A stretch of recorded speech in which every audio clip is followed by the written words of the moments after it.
afternoon, and welcome to a live presentation of WIlmot Wild Lacrosse presented by Kitchener Wild Wings as a 12-3 WIlmot Wild gets set to host the Halton Hills Bulldogs, sitting at 1-13 on the campaign in what is turning out to be a historic campaign for all the wrong reasons for them, with that only one win on the season. Joined alongside Steve Doc McGregor, I'm Dan Polishchuk. Thanks so much for tuning in to this afternoon on Rogers TV, Waterloo Region. And Doc, we've got kind of a unique matchup in the sense that Halton Hills isn't used to being in this position that they're in, holding on to just that one win and maybe trying to get out of the basement with at least one more win in the last two games. Yeah, Halton Hills, a perennially really a good junior C team with a good junior B program, are usually near the top, so they're not used to being near the bottom. They're in a rebuilding year this year, but expect them to be back. Well, with the Halton Hills Bulldogs, they haven't had much success offensively, but one area where they had some luck is on the power play. Obviously, a key for them will be to try and draw those extra man advantages. Yeah, and they're a little short-handed here today, so it's going to be very important for them to conserve energy and stay out of the penalty box themselves. And if they can draw a few power plays, and maybe Tyler Morris, their gunner, can get some goals on the board and keep them close with the Wild. And even though the Wild are short-handed a little themselves with a bit of an injury bug kind of creeping in, Tyler Varudis is fortunately in the lineup for them, and he's been red hot the last three games. We'll touch on that as we throw it down to floor level and O Canada.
Just moments away from the start of this one, and that'll allow us to take a look at tonight's keys of the game, brought to you by Jukasa Motor Speedway. And as we touched on briefly, but just before we threw it to the floor level, Tyler Varudis in his last three games has 11 goals, 5 assists for 16 points. He's been absolutely red hot, and you'd think the Wild are going to be targeting him to do some more of that this afternoon.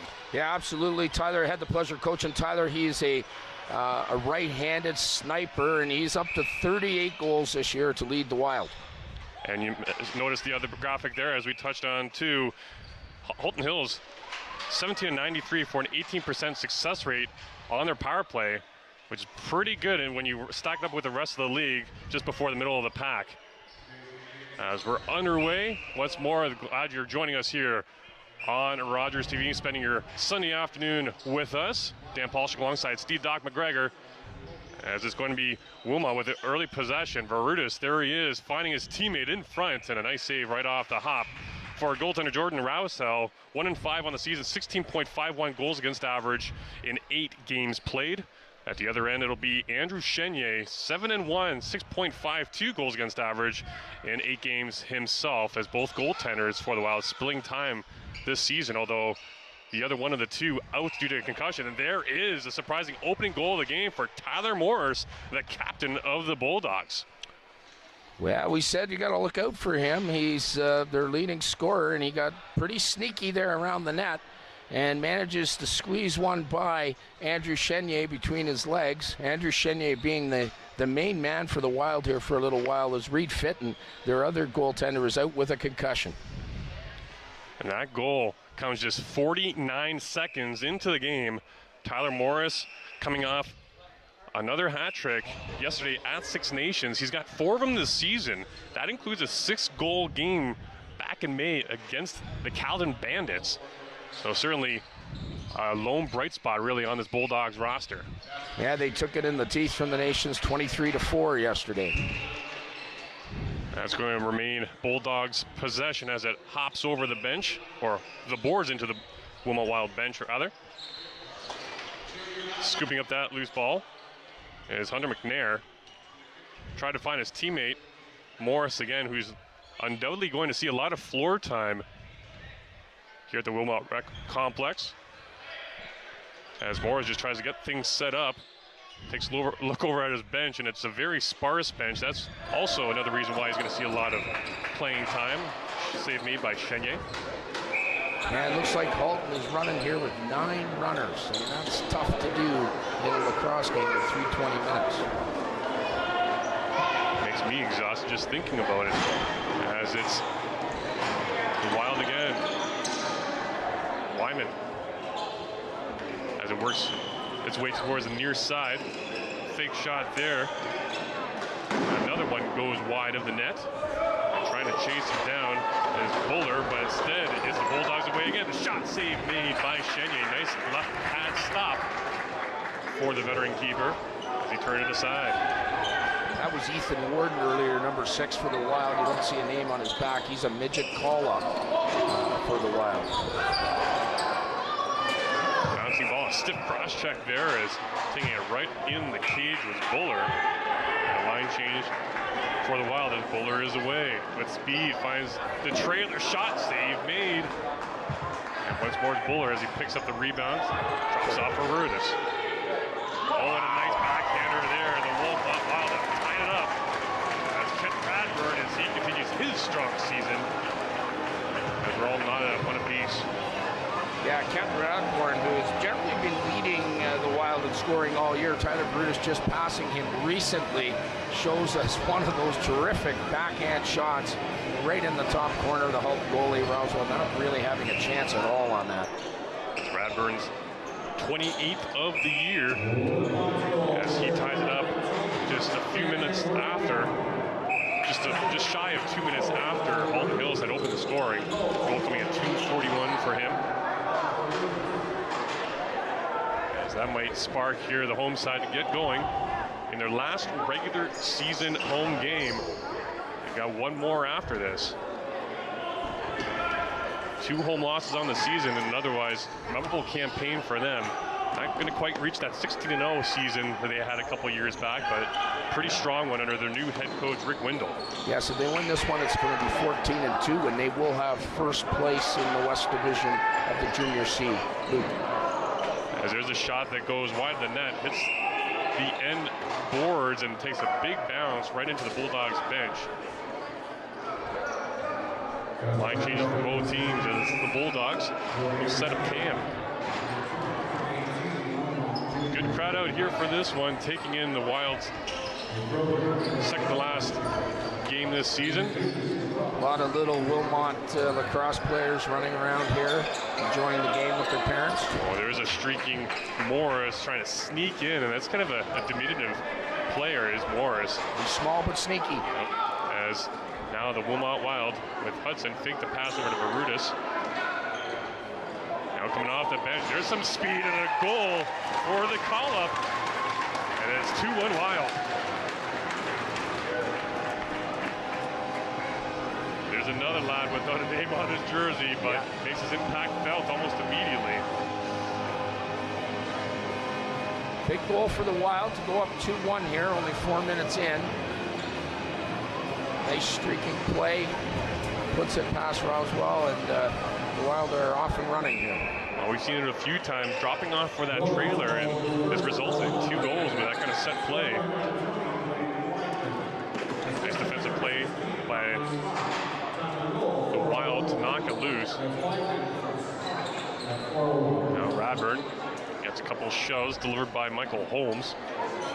Now off the sideboards. Wilmot can't corral at first, but now they do with Wyman. Wyman strides in. Pass inside was deflected. Now in the corner.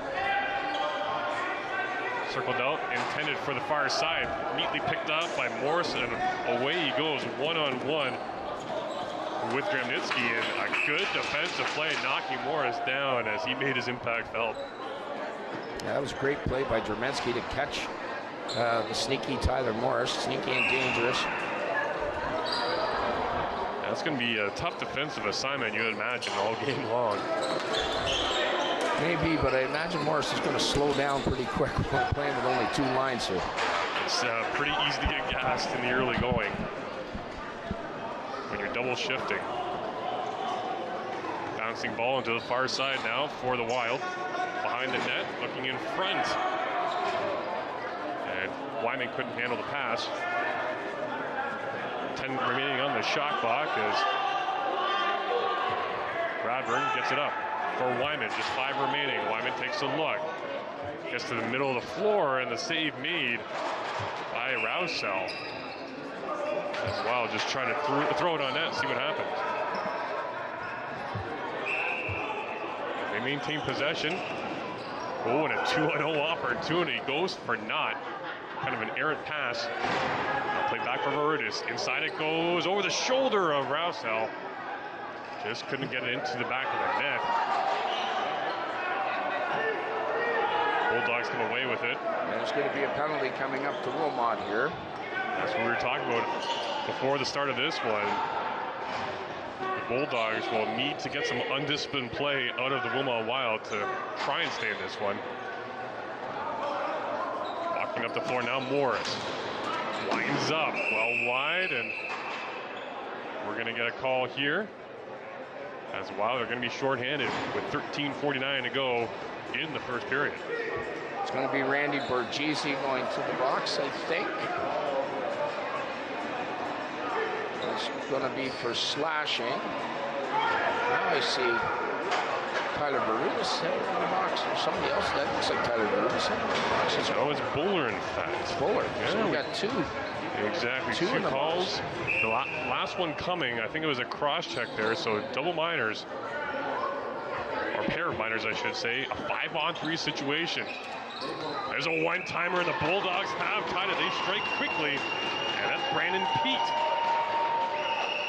He's got a smile on his face. Another call-up in this afternoon's ball game. It's the roadside, knotting it up at 2. Yeah, big goal for Halton. Like you said, Dan, if Halton gets some power plays here, they may be able to capitalize on that. That was just, as you watch here, a quick pass from the top down to the crease. A very difficult shot to stop for a goalie, as he has to move rather quickly. And Pete, with the quick stick right down on the crease, ties this one up at 2-2, although the board is showing 3-1 for WIlmot.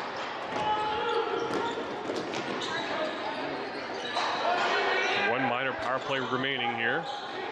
Minute 40. This is the captain of the Wild spinning away. Tried to find Weaver here near side. It goes out of play. That was good pressure by Halton on Brett Leibold. And Brett threw that ball away. Special moment there for Pete a moment ago with his first career Junior C goal. As he's playing a rank higher and could become a familiar name going forward. As Chenier has to shovel off here. Halton, Hills retains possession. Here's Morris, swings it over. Hassle there is Sean Caruso. He gets away. Try the same play at the side of the goal for Pete. And this time, the Wild were a little more keen on what was developing. Along the sideboards, high and over the head of Weber.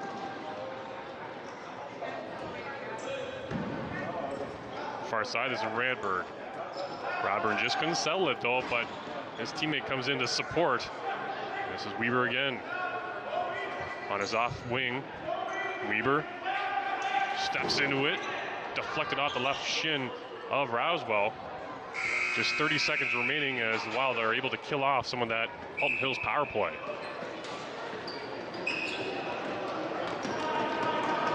Radborn getting stuck in unfamiliar territory, back in the man short for the Wild. He's usually an offensive player. As they work that far side again to the Bulldogs. Holmes didn't like what he saw there. Winding up and scoring is Sean Caruso. And that back-to-back power play goals for the Bulldogs. And they go up by 1 again. Yeah, you said it, Dan. If they can get some power plays, and they've had a few now, and they're 2 for 3 on the power play. They managed to get a nice underhand goal there as you see Caruso fire one from the top. If you're wondering about a backup goalie for the Wild, they have Ethan Best called up from the North Perth Association. He's from Listowel, and I was talking to him before the game, and he's hoping to get an opportunity to get in. Well, we'll see how that one shapes up with Reed Fitton out due to a concussion that he's dealing with. He's among 4 Wilmot Wild out of the lineup due to injury. Going to stoppage and play. We'll go through that list. But in the meantime, this is Holmes again. Oh, and that one nearly stuck by Chenier, but he stood tall and kept it in front of him. Cheeky attempt there by Holmes. Wild with Wyman. On the offensive side of the floor, Dramnitsky. Patience being shown. Buller winds up right into the breadbasket at Rousewell, and that's an easy save for him, Rousewell rather. But the Wilmot Wild without Luke Finoro, as well as Dylan Kuhnson, Hayden Berger, latter two dealing with shoulder injuries. Finoro with that ankle that's less than 100%. Couldn't go today, but I think most of them, if not all of them, will be back for playoff time. Yeah, I've talked to most of them beforehand, and they're almost all ready to go. If this was a playoff game, they'd probably play. Usually how it goes. This one virtually meaningless for the Wild, although, you know, when it comes down to the players, they want to see one more win, maybe 2 more wins racked up before all is said and done in the regular season. As they now will look to get back to a Meredith Cup potentially. A long road yet to go before we speak more of that. Working your side for Verutis, gets a pick, the shot, misses the net, the rebound's there, oh, and it hit the iron. Buller was there, another one, and on the second chance opportunity is the Wild tying it up. And once more, it's the man with the hottest stick, maybe the entire league, or among the entire league, is Tyler Verutis with his first of the game. That's a deadly duo there of Ryan Buller and Tyler Verutis, both firing shots left, right, and center at the Halton Hills goalie, and Verutis pops it in eventually there. Well, that's the response they were looking for after going down by a goal again. Throw out your top guns, and that's exactly what they need to do. Nice check, working Buller off the ball, and Buller gets it right back, and a nice feed from the right wing by Dramnitsky to find Buller. Just couldn't hit the target. Ryan Buller's a huge acquisition for the Wild this year, playing up Junior B in Elora and coming back to play Junior C here with WIlmot. He's outstanding out there. Sure has a presence about him on the floor, doesn't shy away from contact. Extremely physical. Creates his own spacing, which is huge. Verutis. There's Nagy flying in. Rebound is there as well, and the Wild have gone up by a goal again. 4-3, Wilmot goes up. That was Cody Hudson scooping up that loose ball and firing it home. Again off another rebound. You see the Halton Hills goalie heading to the bench for a drink of water. So the Wild regain the lead here. You'll probably see Halton with 9 runners try to pull the water break trick quite a few times this afternoon, Dan. They're going to be doing anything they can to get a break.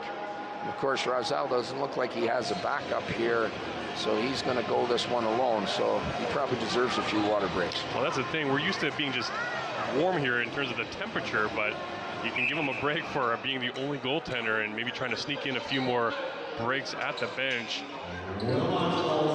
On the bright side, I see there's been a late arrival for Halton, so they are up to 10 runners, and that's a good thing because that gives them 2 full lines. So that's going to give them a little bit extra gas here this afternoon. I think head coach Scott Holmes was breathing a little easier with that latest addition. I don't know where they found him. Maybe they had to go inside the arena and dig somebody up. Either way, he put that jersey on willingly. As the Wild have a shot go wide just before the shot clock expired. Nearly a 2-on-1, but the Wild get back.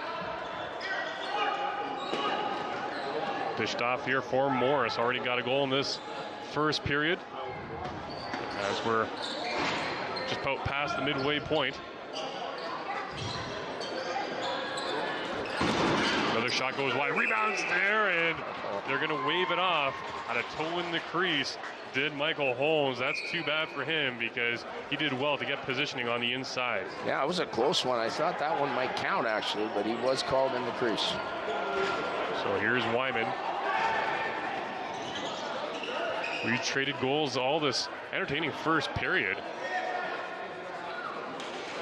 Kind of unexpected from the roadside. Stepping into that shot, whistling it wide again. Nagy just can't hit the target his last 2 attempts. Yeah, it looks like Halton's getting a penalty here. It's Caruso, 2 minutes for slashing, Sean Caruso. So we're going to get a look at the Wild's power play here for the first time. You are indeed correct. The first power play of the game, the Laura Teskey Remax solid goal power play coming up for the Wilmot Wild. As Caruso already notched a power play goal for his side, well, he may very well return the favor depending on how this man advantage goes for the Wilmot Wild. Kramnitsky, Bradburn, Wyman. Some good ball movement. Wyman has his stick deflected. That altered the course of that shot. Here, Kramnitsky. Bradburn. Inside it goes Wyman. Ooh, he looked to go top corner, and Rousseau might have gotten a piece of it. Just 2 on the shot clock remaining. They're going to have to throw it towards goal. Well, there was a bit of a goof up there because they did have a shot, so the ref gave them a reset on the clock. So the Wild will chase it back down. Up by a goal, 1:15 to go on this power play. As they'll get one fresh set of legs out there. Verutis with it, gets it back to top. Bradburn. Gets the return dish. Verutis side of the goal. Streaking in, nice shot. Better save by Rousseau. Another one from Wyman, and another save by number 20. Nice little pay by Verutis, flipping it across to Kramnitsky there, and they nearly got a power play marker. So short-handed now, and 16 on the shot clock. Halton Hills will be able to eat away at most of the remaining power play of the Wild. Backing off here is Morris. Some good lacrosse sense as he just throws it into the corner now. A good job there by that PK unit. Less than 20 seconds remain. So the Wild send out their second power play unit. Ryan Smart on the top, Ryan Buller on the shooter spot with Ethan Warden. At the top now, it finds its way to Buller and just looking to go far post, trying to catch Rousseau glove side now, having to get back, and kind of a desperation play for Ryan Smart. Or else it would have been a break for Halton Hills short-handed, and that's going to do it for the Wilmot power play, as they're 0 for 1. Yeah, the Halton Hills doing a good job here, Dan, hanging around with the Wild. Aided by those 2 power play goals. Now a 2-on-1 potentially. Buller down low, just tried to shovel it in there. And again, Rousseau. Poor Ryan Buller's been snake bitten. He's had about 4 or 5 good opportunities to score. Still nothing, and here he goes again. Not rewarded there either. One more time. How about Buller once more, and they whistle. 7.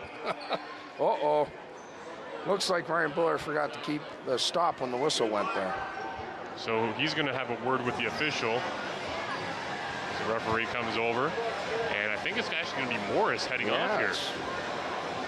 He's not too pleased with this call, so back-to-back power play opportunities now for the Wild as they go right back to Lori Teskey Remax solid goal power play. Thanks to the captain. Yeah, it looks like Kyle Coulter, the referee from Elora here, is calling an unsportsmanlike conduct penalty against Tyler Morris, and those are kind of penalties Halton can't afford when they're short-handed as they are.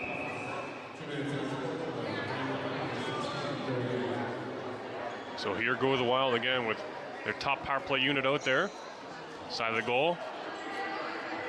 They work it around the perimeter, just looking for a good shooting lane, maybe setting up the one-timer instead of Bradburn.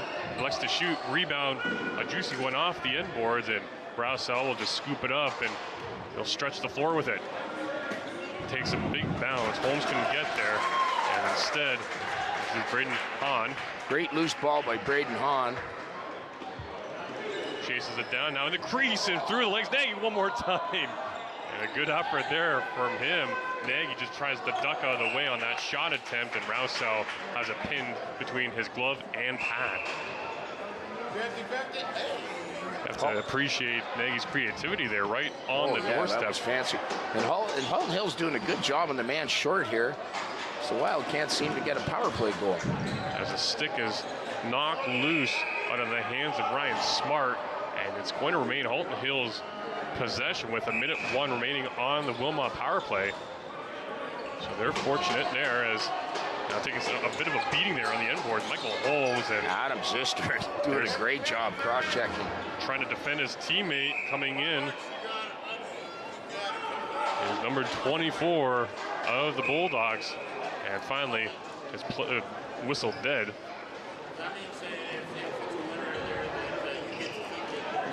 Wild with just 40 seconds left on their second power play of the game. Radburn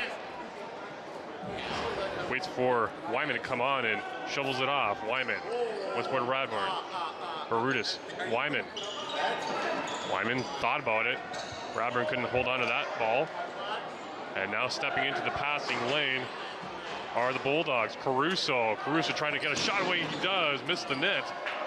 And now just 10 seconds remain on the 5-on-4.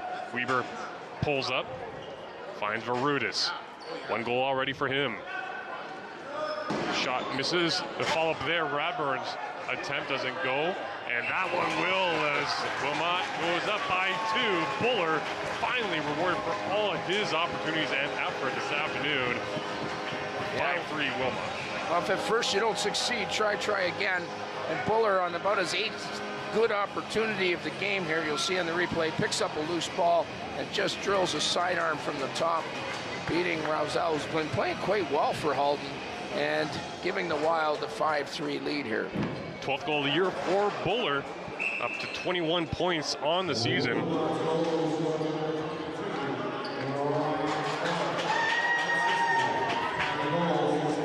And that goal coming unassisted with just over 3 minutes to go in the first period. Biggest lead of the game for either team so far. Wild have 5 different goal scorers, so a well-balanced attack. There's another windup from Nagy and a save by Rousseau.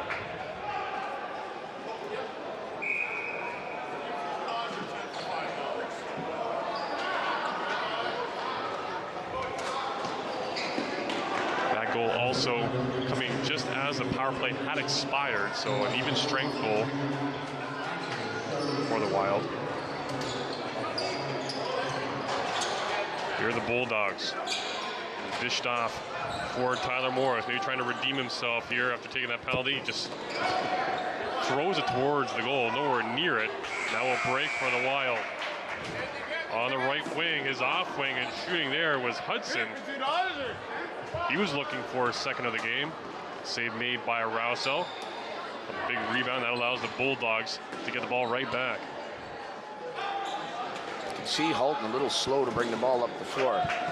Tried a bit of a skip shot there on Chenier. He was equal to the task with under 2 minutes to go now in the first period. This could be a first-round playoff matchup between Wilmot and Halton, as Halton is in last place, and if the Wild win this, they'll be in first, but Halton will have a chance to get out of last tomorrow. Nice pass inside, taking some contact as well, was Ryan Smart after he released it. Rousseau makes the save, but going back to that point, Doc, could be a bit of a statement game that the Bulldogs are trying to make here, at least. Essentially just saying we're not going to be pushovers, whether it's this afternoon or a potential first-round matchup. Yeah, that's for sure. And so far they've stood up pretty good, considering they got 10 runners and they're just hanging in here with the Wild. Yeah, just a 2-goal deficit right now that Bulldogs are facing. Certainly manageable, especially in this sport. Bouncing ball collected by Hahn. He's been solid in his own end so far this afternoon. He pulls away and pulls up now. Coming off the bench, it's Nagy. Just over a minute to go in the frame. Coming off the sideboards, Dramnitsky, Buller. Wyman finds Dramnitsky. Dramnitsky pulls up and a floated pass inside. I think they were just trying to get it in there for Radburn. He wasn't looking in the direction of the pass. Hence the easy save from Wausau. Just 40 seconds to go in the first. You can see Halton slowing this game down, bringing the ball up very slowly, and that's what you have to do when you have 10 runners. You don't want to keep playing a high-paced game. You can't afford to be going up and down the floor all game long, that's for sure. And you see the Wild respond to that by putting more pressure on them up the floor. It's a good coaching move by Ricky Windham. Yeah, right up on these ball handlers, forcing a bad shot again from Morris. Not allowing him to breathe. Now a 2-on-1 for the Wild. Maybe a break all alone. Inside it goes for Smart, and Rousel again making the save. And he should be credited for keeping this a 2-goal deficit as well. Great execution of a 2-on-1 there with Hudson and Smart. Hudson setting Smart up for a great shot. As this entertaining first period comes to an end, 8 goals when all is said and done. But it was the Halton Hills Bulldogs jumping out to first a 1-0 lead and a 2-1 lead as well after a good-looking pair of power play goals. The Wilmot Wild, though, a better second half of that period and come away with a 5-3 lead. Yeah, Halton giving Wilmot maybe a little more than they expected here this afternoon, but it is early, and obviously you're going to have to give the Wild a bit of an edge in the second and third period, considering the amount of bodies that they have. 5-3, Wilmot leads it after 1 period to play. Plenty more to come here on Wilmot Wild Lacrosse, presented by Kitchener Wild Wing on Rogers TV.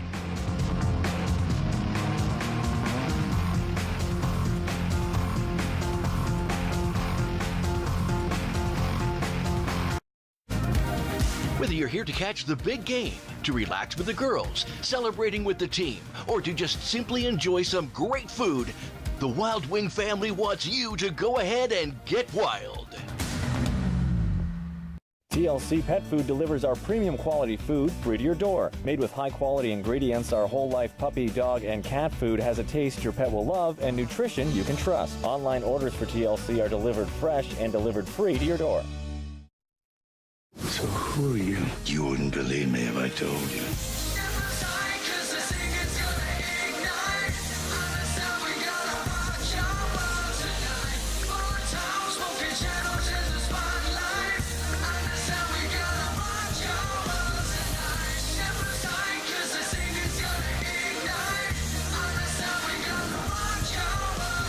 Seems you have a choice. Celebrating with us inspiration in our LGBTQ community at our 8th anniversary.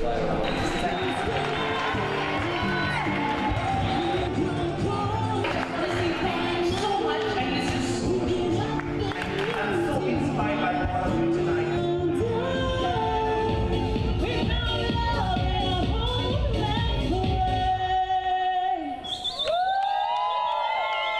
Thank you, my darlings.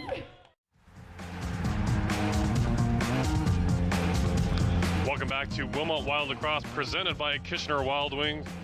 5-3, Wilmot leads it after 1 period of play. Doc McGregor alongside Dan Polishchuk in an entertaining first period. Kind of caught by surprise, I think, the Wilmot Wild were by the Halton Hills Bulldogs, I should say. Yeah, Halton Hills arriving a little bit late at the rink here. They only had 4 runners for a while. They didn't really have a proper warm-up, but sometimes that's the way it goes. They gathered up 10 by game time, and they gave the Wild all they can handle in the first period. It was Tyler Morris opening the scoring for the Bulldogs, as you saw a moment ago, continuing that hot trend for himself, coming off the hat trick against Six Nations just last night. They eventually took a 3-2 lead as well, as they had that early success on the power play that we mentioned, getting 2 power play goals in the first. I'm sure that'll be a point that head coach Rick Windle will really make a point of mentioning in the first intermission here. Yeah, the Wild have to stay out of the penalty box, and if they do, they should be able to run Halton. They're going to have a lot of difficulty keeping up for 3 periods with Wilmot. Wilmot Wild, though, were able to respond in the second half of that period with goals by Varutis, Hudson, Buller. They had the final 3 goals, obviously, of that frame. You have to appreciate the response they had after getting maybe caught a little flat-footed. Yeah, the Wild bounced back, and you know, it's funny sometimes. Like you go into a game and you find out that the other team is shorthanded, and you come out, you think you're going to just demolish them, and you forget to play. So, and that may be what the Wild did there, and I'm sure Coach Wendell will sort that out in the intermission. The main difference you see between these two teams is how you said earlier on how Halton Hills is likely and has slowed down the pace of the game, whereas Wilmot, they've really asserted themselves at the in the front of the net, and that's where they've gotten most of their quality chances. Yeah, Wilmot's a high-powered offense. They got 5 goals from 5 different scorers, and they've even had a few scorers who haven't scored yet. In the second period, there's a long line change that's going to be very difficult for Halton to keep up. Andrew Chenier in the net for the Wilmot Wild this afternoon with his backup, or I should say his battery mate rather, injured, but you have to appreciate the effort he's come out with. Maybe a shaky start to begin this game this afternoon, but he's looked sharp the rest of the way. Yeah, very solid goalie, Chenier. I've coached him in minor. He can hold the fort down for the Wild. He's doing a great job. And yeah, maybe a bit of a shaky start in this one, but once again, sometimes a team comes out shorthanded. They come to play at the beginning. So we've got 2 more periods obviously left to play here coming out for the second. What can Wilmot maybe correct a little bit to come out with a better start? I think they got to just keep running. And I like the idea of pressuring Halton when they're on defense. When Halton's bringing the ball up the floor slowly, if they put a little pressure on them, the Halton guys are tired. It's hard for them to run away from the pressure. All right, well, we'll see how that one develops with the second period just around the corner. We'll have that for you right here from the Wilmot Rec Complex in a few moments' time here on Wilmot Wild Lacrosse, presented by Wild Wings Kitchener. 5-3 after the initial 20 minutes of play.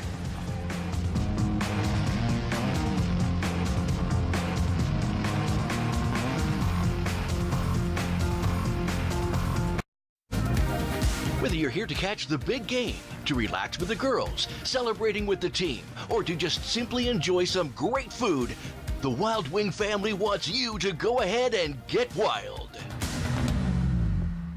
TLC Pet Food delivers our premium quality food free to your door. Made with high quality ingredients, our whole life puppy, dog, and cat food has a taste your pet will love and nutrition you can trust. Online orders for TLC are delivered fresh and delivered free to your door. And he can lift anything at all. He's that strong. Joe Schuster, will you stop it or you'll miss your train? Now help me find number 5. Strong, but by day he's a mild-mannered reporter. Glasses, you know, a secret identity. Honestly, you Canadian kids. He'd be in this cape. A what? A cape, wearing these blue tights. A hero in tights, really. Here it is. Listen, Lois, this guy is faster than anything, I swear. If you're not fast, you're gonna miss your train. That's it. A bullet. He's faster? No, he's faster than a speeding bullet. Come on, get on it. No one's gonna read a comic strip about a strong man in tights, Joe. It'll never fly. Fly, no. But he can leap over tall buildings. Oh, wow, yeah. See what your cousin Frank says in Toronto. Wait, Lois. I've got something for you. Here, take it. It's a gift. You never know. It might be worth something someday. Is he great or what? Bye-bye, Lois.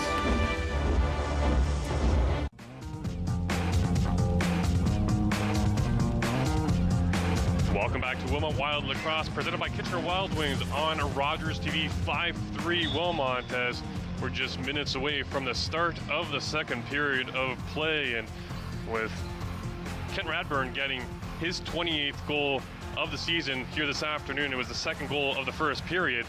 Wilmot Wild could very well have 2 30-goal scorers on their roster when the regular season is all but done. What makes Kent Radburn, a guy that really paced the way offensively for the Wilmot Wild for the first half of the season before Varudas really got hot, what makes him so good? Yeah, it's interesting. You know, sometimes lacrosse players, Kent coming from Guelph, and you see in the background the little Wilmot lacrosse players, they got quite a little minor program going on here in Wilmot. It's fantastic to see. Yeah, you see Nathan Russell out there, he coaches Bantam with me, chasing these little guys around. But gets right into it. It's awesome. They look like they're having a lot of fun. But Kent Radburn, yeah, he's a big guy, and you know, he doesn't run all that well. So you see him playing just offense and a lot of power play time. He's got a terrific shot, and he's very good at getting in and picking up rebounds and setting people up. A fantastic stick. So he's been a great addition to the Wild. Verutis as well is in his last year here, a great shooter. So the two of them work really well together. You can't really key on one guy. You got to key on a number of guys for the Wild. Yeah, they certainly seem to be giving Radburn that kind of respect, knowing his presence out there and what he's able to do when he has the ball on his stick. But Verutis is kind of the yin to Radburn's yang, would you say? Absolutely. They both create space for one another, and they're both a threat with the ball for shooting outside as well as inside. So a terrific tandem, and it's not like that they're the only two guys. They've got a lot of offensive talent. As you see, they got 5 different goal scorers in the first, including that call-up Weidman with a goal. I want to touch on the defensive side of things, because as good offensively as the Wilmot Wild have been, they've only given up the second least amount of goals in the entire Ontario Junior C circuit this season. And you mentioned Ryan Hahn's name at the start of the broadcast. What has really Wendell been able to do to really clamp down against other teams? Well, the Wild have always been known as a terrific defensive team. They've always had good goaltending. They've got good goaltending again this year. They've got a real lot of stalwarts back there, like their captain, Brett Leibold, as well as Randy Bergese. They picked up Adam Zister, who's a 21-year-old who's always a terrific scorer in minor, and he's terrific defensively. You mentioned Braden Hahn. They've got a lot of excellent defensive players, and yeah, well, you know what they say, defense wins championships. And there you see Braden Hahn being the first one right to the bench. You can tell he's raring to go, and take a look at the focus on that young man's face. He's got a presence about him himself too. Might not put up a ton of goals, but he's the kind of guy you want on the back end protecting your goaltender. Yeah, you need things like, and he did a good job of that in the first period, of getting those loose balls. Whenever you get a loose ball, you got another possession. Another possession means another chance to score that the opposition doesn't have, and the Wild have a lot of good players on the back end. And I say he hasn't scored it. He doesn't score a ton. Well, he hasn't at all this season. Just the 6 assists this year. Very much a stay-at-home defenseman is Braden Hahn. But again, brings a lot of quality to that side of the floor. Here's an early break and an early goal. The Wilmot Wild. The response and the start they were looking for right off the bat. Ryan Buller, back-to-back goals now for the Wild. And he shows us why, as we were talking off air here, about why we call him Ryan the Bull Buller. He just takes that ball and barrels down the floor right through the Halton Hills players and pops that one in to give the Wild a 6-3 lead. You could even say one Bulldog taking it to the rest out there on the floor. Ryan Buller with a second of the game. He's having himself a nice afternoon so far. 6-3 Wild. I can't but get the feeling that he is going to be a major presence in the playoffs for the Wild. Well, postseason action, it's always more grind him out kind of affairs, and he's exactly the kind of guy you want who can make spacing for himself and create opportunities. Adds that extra layer of depth to this roster. In the corner now, the Bulldogs looking for any sort of response after 4 unanswered goals coming from the Wild. Their last goal coming from Caruso. That was on the power play when they led it 3-2. Now all of a sudden 6-3 as we're back underway. Wild looking for more. Shovel pass over. That was Ethan Warden, number 6, the midget call-up. He just played 3 games yesterday with the midgets up in Orangeville at the Barry Berman tournament. And he's looking pretty quick out here this afternoon. He doesn't look out of place, that's for sure, or worn down. He must be pretty excited to be joining the Junior C squad for this afternoon's game. Any sort of fatigue, I'm sure, is out the window getting the call today. Yeah, they're always excited to get called up and play junior lacrosse. Nagy gets the feed, looked over his right, finds Radburn. Inside it goes, the shot, the rebound for Nagy, and waits out the goaltender, and he's rewarded for that patience. Blows it by Rousseau, and Nagy finally with a goal this afternoon, making it 7-3 Wilmot. Yeah, we were talking about how good Radbourne and Verutis are. we're saying how they have other threats as well, and you see Nagy here, after Verutis has a chance, pick up the loose ball, he just hesitates, and poor Rosell doesn't even have a chance, and the Wild are up 7-3. Nagy's 24th of the season puts the Wild up by 4, and we're not even 2 minutes into the second period of play. This might be the time that the Wild start pulling away. Short bench for the Bulldogs. It's really only a matter of time against the first place team. Only so long you can hang out. Now a break developing. Weber off his face mask, down into his stick, the webbing, the shot just in time as he was closing in on Rousel, but the goaltender makes the save. You see the Wild putting pressure on Halton as they bring that ball up the floor slowly and creating a turnover like that for a breakaway. And that's the kind of thing they have to do because Halton is getting a little tired. We have to appreciate the hand-eye coordination there for Weber as he was going full speed and still able to gather in the ball as it took a bounce, first off his face mask, then the floor, found it to his stick for at least one shot. Although by that point, he didn't have much real estate left to decide what he wanted to do, just threw it on goal. There is another shot on goal. Chenier, who has been very busy for the latter half of the first period and the start of the second. That's his first save of this frame. Nagy again. Far side it goes. Now middle of the floor shot, right pad save off the stick of Ryan Buller as he was looking for the hat trick. It's going to be a penalty coming up here to Halton Hills. It's going to be Sean Caruso as he just drilled the midget call-up Ethan Warden and knocked him to the floor. So the Wild will go back on the power play here.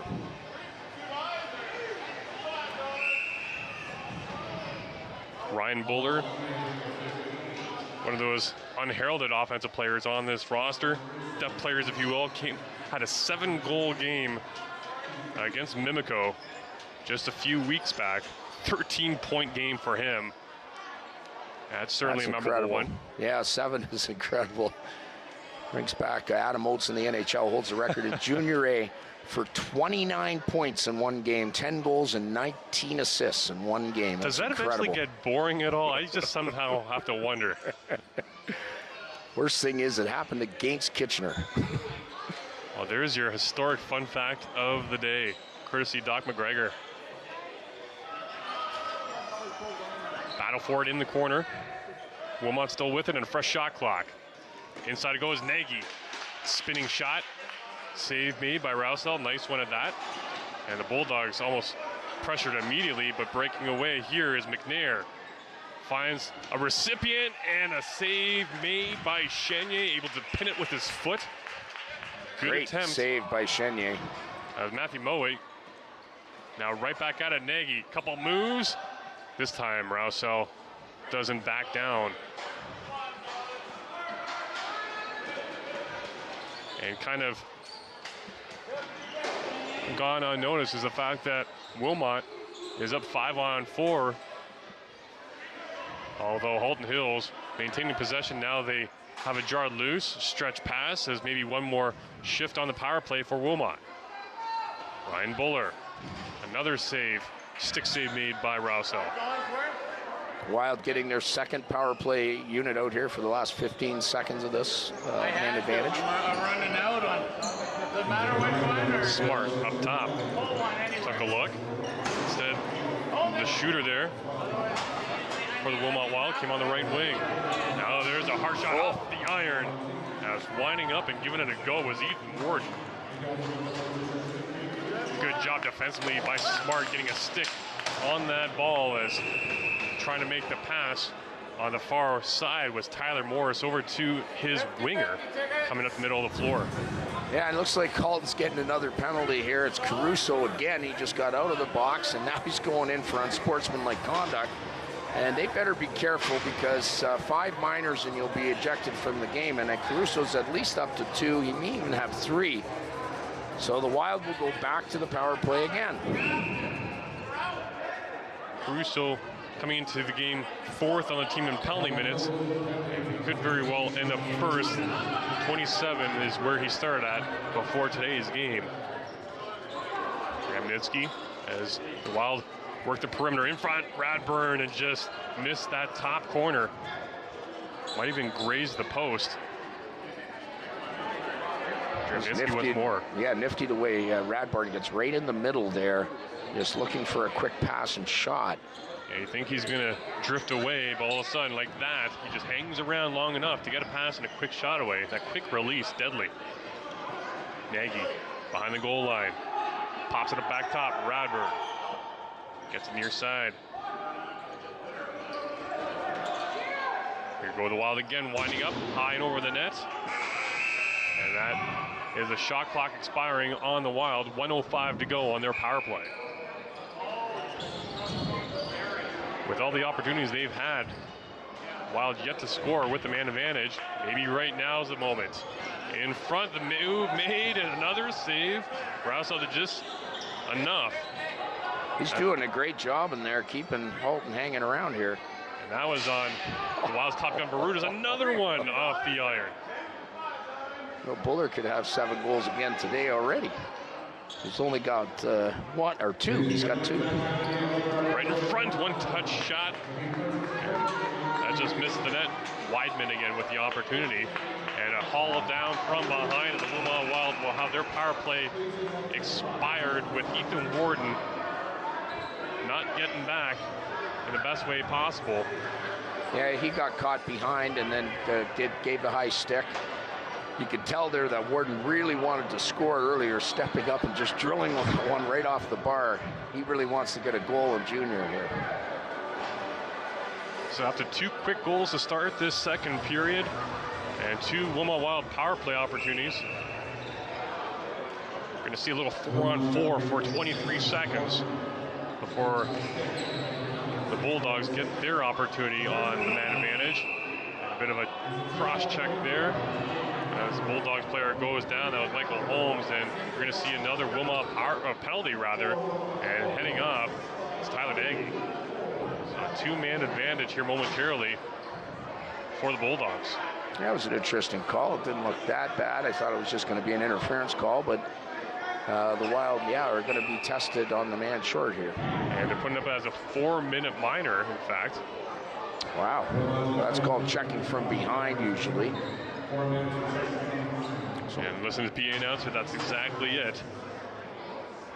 So the first real big test for the Wild, they've already passed one in overcoming a pair of 1-goal leads for the Bulldogs. Now a 5-on-3 advantage here in a second. Bouncing ball, settle down, but that's going to do it for the shot clock. So the Wild will be able to chew off some time on this Bulldogs power play. Here's the captain, Brett Liebold, walking it in. Brett's dad, Dan Liebold, the manager or the trainer of the Kitchener Rangers. Wild There's a man that never seems to take a day off, whether it's working at the Fish Memorial Auditorium or here at the Wilmot Rec Complex. That's for sure, and it's very fortunate for the Wild to have someone of his ability as a trainer. Away goes Morris. Oh, and there a pass. Unable to handle it was Michael Holmes. Wild with it again. Just 35 seconds left on the first penalty. Zister once over, shorthanded opportunity, and missing the net was Buller. Another opportunity for Mike Buller. Making it look easy this afternoon as he's finding all sorts of open space out there. That's Caruso. Over to the far side in front and just behind Brandon Pete, who's got one already this afternoon. With the ball on his stick. The Bulldogs forward, has it jarred loose and a break here short-handed. Warden out of the box, shoots, and a save made by the Bulldogs goaltender. So Warden, who gets the penalty, comes out of the penalty box exactly at the right time for a breakaway and a chance to get his first goal here this afternoon, but is stymied by Rosell. And we're going to have a penalty here to Caruso again, and that's going to negate that final power play for the Bulldogs, and I'm sure he's going to get an earful from his head coach. Yeah, he's getting very close to those 5 minors now. He's got 3 at least. And again, that one was for unsportsmanlike conduct. So Halton having trouble keeping their lips sealed in this one. Well, it's one thing to know ahead of time you're going to have a short bench, but when you are hurting your own team potentially in this regard, there's an amount of minor power or penalties taken. He's going to have to keep those emotions in check going forward. And there was a bit of a slash. Bradburn played through it. And that floater eludes Rousseau. I think he was looking for something else, and they'll take it the Wilmot Wild, making it 8-3. There's that offensive threat. Nagy, you know, kind of like a third threat after Radbourne and Barudis.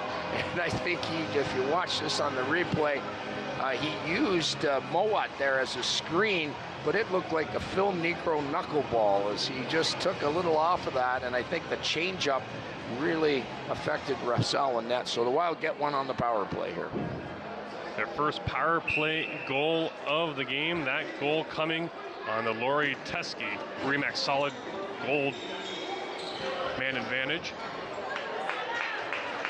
And back-to-back goals by Tyler Nagy now after we saw back-to-back from Buller, and Rousseau didn't know where it was.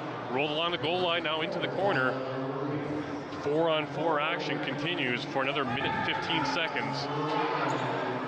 Right in front, and again another one-touch shot from Buller. Breaking away is Morris. And he just ran out of steam, plays it back, and he's going to head back to the bench. Michael Holmes splits the D. Holmes again, the shot, left pad save made by Chenier.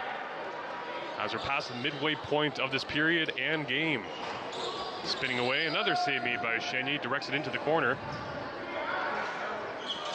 Holmes from a bad angle. He's stopped, bounces up in the air a few times, and finally settling it are the Wild with Cody Hudson. Now here's Buller, one-on-one, gets around the defender. Too easy for him as the defender, last man back. I know just Ryan basically got undressed.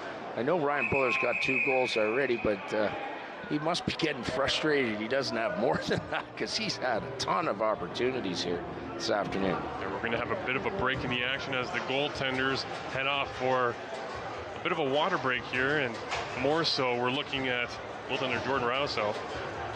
It looks like Chenier is going to pass up on his water break as you take a look at the coach of Halton, Scott Holmes, who's handling things. The Halton organization is run by Blaine McCauley. Blaine McCauley is a big name in lacrosse. His brother, Wes McCauley, referees in the NHL, was a lacrosse player. The dad, John McCauley, also refereed in the NHL and was a great lacrosse player and lacrosse coach.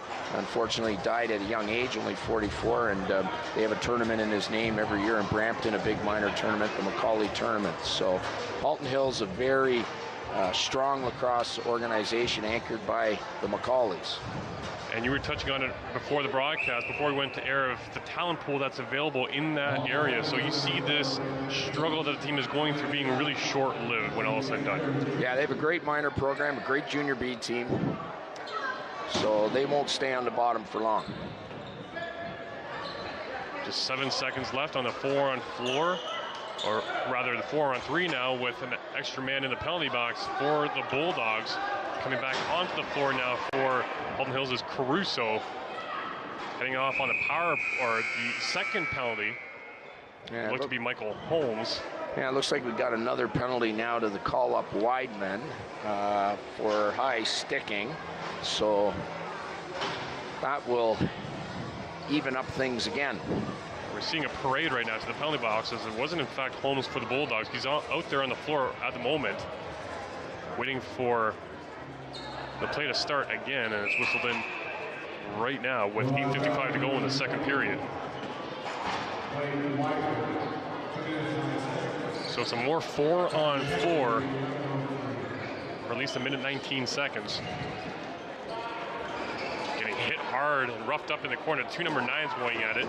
Yeah, Randy Easy there. We delivered a stiff check.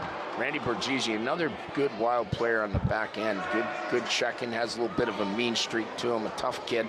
But unfortunately gets a little too aggressive there, and now he's going to the box for tripping. So that penalty box door, both of them in fact getting a bit of a workout. Hopefully they gave it some extra oil before today's game. Referee Noah Young from Sarnia calling that one. And a shot from a bad angle, stopped by Chenier.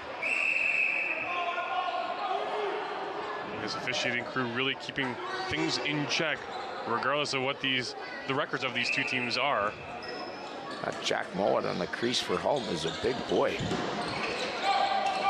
Certainly has presence about himself, for sure, there at the side of the net where he's setting up offensively. There's 38 seconds left on the Bulldogs penalty, and then they'll have a 5-on-3. Passes high and wide, and there's Chenier delivering a bit of a bump to Jack Mowat. At the other end, Travis Weber. He's just going to wait for his teammates to change it up a little bit. 15 left on the shot clock for the Wild. Couple jab steps in, tries once more, a couple of head fakes. To the center of the floor, pulls back, has Nagy to his right. Who's got it now? Nagy winds up, the shot, he scores! Nagy with back-to-back-to-back goals, has a hat trick, and that one comes shorthanded.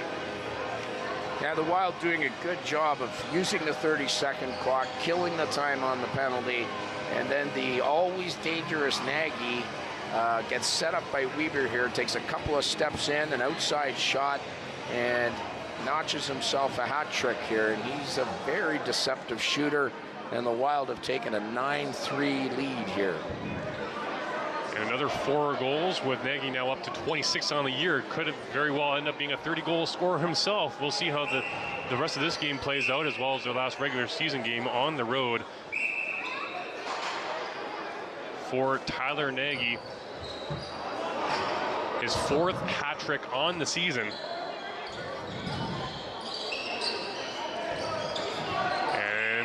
Will trickle in past Chenier. He got a piece of it, but not everything. So there's another power play goal. This one, a response from the Bulldogs.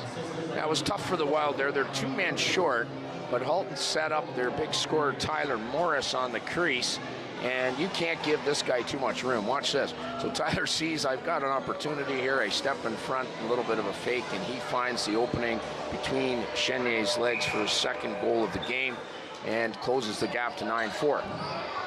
23 goals on the season now for Nagy with this pair.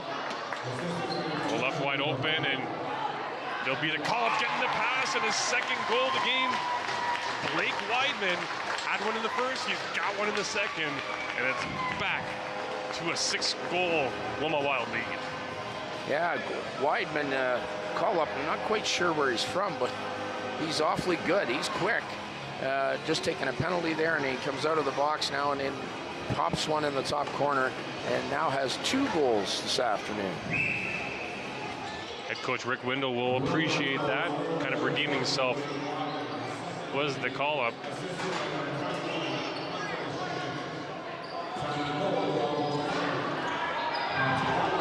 Another shorthanded goal at that for the Wilmot Wild. Now we're back to even strength. It's been a while, really. It seems like, anyways. The last 4 goals coming on special teams. 2 power play goals, 2 shorthanded goals.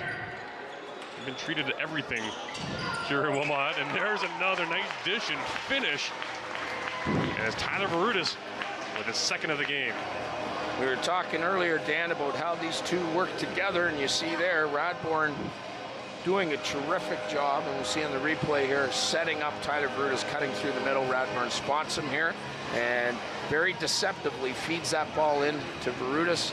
His angle was bad, but he found the short side on Razel, who I think is getting a wee bit tired. Well, the defenders looked to be a little tired too, as they were just standing and really looking around in that instance, and that allowed Verutis just to streak in and gather that pass on the fly from Radburn. Looking for more is Wyman. He hasn't knocked off his stick initially, but gets a bit of a pick down low and able to get it up top. Bowler just had it knocked loose and shook his left hand off as he's feeling the bees a little bit. Wyman winds up, he scores! So Worden finally gets his goal there, and a terrific fake. He was set up nicely, and he gave a nice little fake that fooled the Halton defender. You'll see it here on the replay. Wound up and then stepped around and just ripped one from the outside. So the midget call-up, Ethan Worden, gets on the board to give the Wild a 12-4 lead. We've seen two call-ups from the Wild get some goals beside their name. The latest being, as you said, Ethan Worden, wearing number 6. We've already seen Blake Wyman with the pair, as well as Brandon Pete of the Bulldogs get one too back in the first. This one has turned into the lopsided affair we kind of expected at the start of this game after a very tightly contested first period. Another dish down low and the save made, although the offensive player of the Wilmot Wild had a foot in the crease there as Varutis looking for the hat-trick himself. Nagy just stole that ball from Halton as they were bringing it out of their end. And very little left in the tank, it appears like. So Wild gets back up top, the shot, and that one, and a new goalie, rather, just getting it fed to us from the truck. A new goaltender here, and it is the call-up. In fact, Ethan Bass, seeing the action you were saying he was hoping to see this afternoon, and it's all come to fruition, Doc. Yeah, just as planned or predicted. I bet he's pretty excited to get in there. There's another marker. The hat trick. The hat trick for the call. Weidman had one short-handed, had one even strength, and he's got another 5-on-5, make it 13-4 Wilmot. So it's call-ups left, right, and center as the Wild's call-ups are really doing the job for him. As Weidman gets a hat trick there, you see him sneak it in, and looks like Halton's putting in. They do have a backup goalie. Zach Knight, 0-0's going in net. The Wild have their backup, Ethan Best, in net from Listowel, plays in the North Perth minor organization. So we've got a lot of youngsters getting their first taste of the junior here.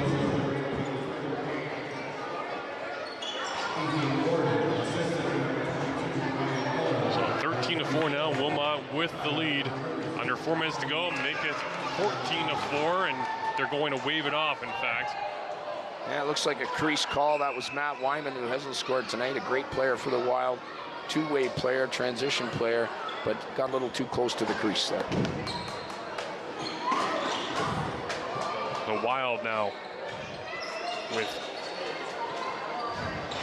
allowing just one goal in the second period from the Bulldogs. It's been Wilmot otherwise.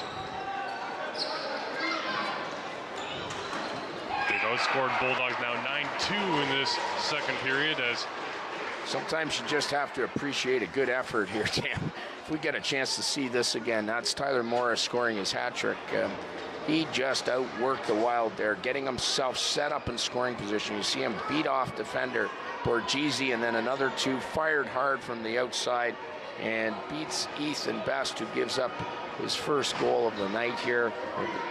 And that's just a nice play by a team that's really getting beat up bad here, so it's good to see a positive for Halton. Up to 24 goals now in the season, Tyler Morris. And just to touch on that point, all things considering how the season has gone and how this game has gone, you have to give a tip of the cap to Morris for his continued effort out there on the floor, not taking a shift off, and you have to appreciate that just as a lacrosse fan. Now it's Radburn. Gets a far side, down low, and it's gonna be a turnover. It's not easy to come to these games when you only have two lines, and you know you got to play a 60-minute game. You're running hard up and down the floor, so you have to drive all the way to Wilmot from Halton and get beat up. You got to give them some credit for that, and That's just the way it is. We've all gotten beaten at one time or the other. Well, every player is playing for something, whether it's W's or players at his level too, maybe playing for a scholarship, what have you, down the road as well, looking to impress some other teams. Now pass for Nagy, tried to go over the shoulder and just going over the crossbar and behind the net as Knight didn't know where it went after making the initial stop. And Halton using behind the net here to slow it down, get a bit of a breather. Bit of a fake by Caruso. Had the edge around the Wilmot player there. And Hudson, he stopped though. Now he's all tangled up. Just throws it down low as the shot clock expired, and that's just frustration again on the behalf of Caruso. Under a minute to go in the second period. Another break, this time for Hudson. Save made by Knight. Could have been a crease violation either way.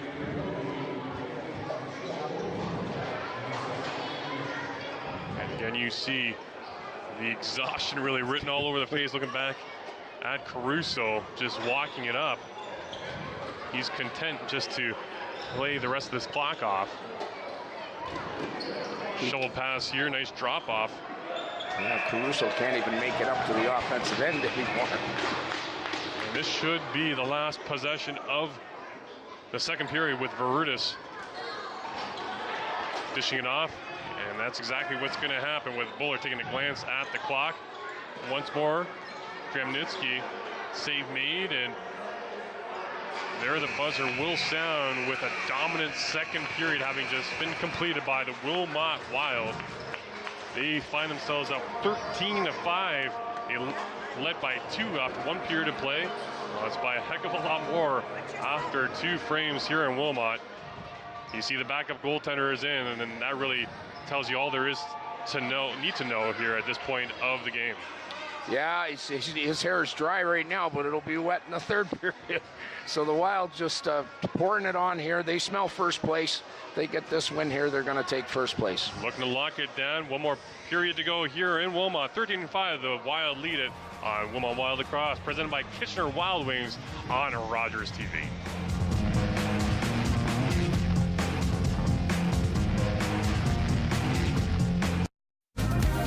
Whether you're here to catch the big game, to relax with the girls, celebrating with the team, or to just simply enjoy some great food, the Wild Wing family wants you to go ahead and get wild.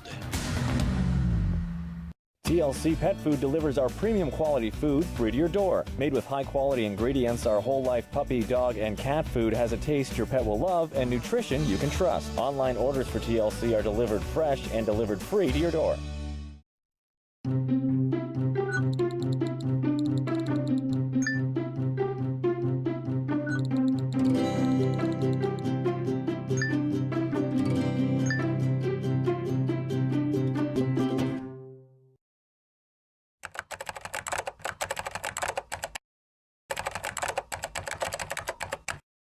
Join Nadia Matos for Crime Stoppers, Wednesdays at 7 p.m. on Rogers TV. Celebrating with us inspiration in our LGBTQ community at our 8th anniversary.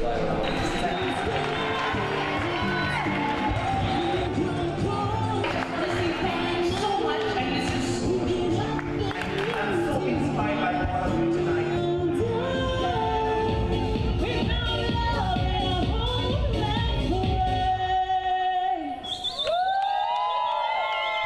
Thank you, my darlings.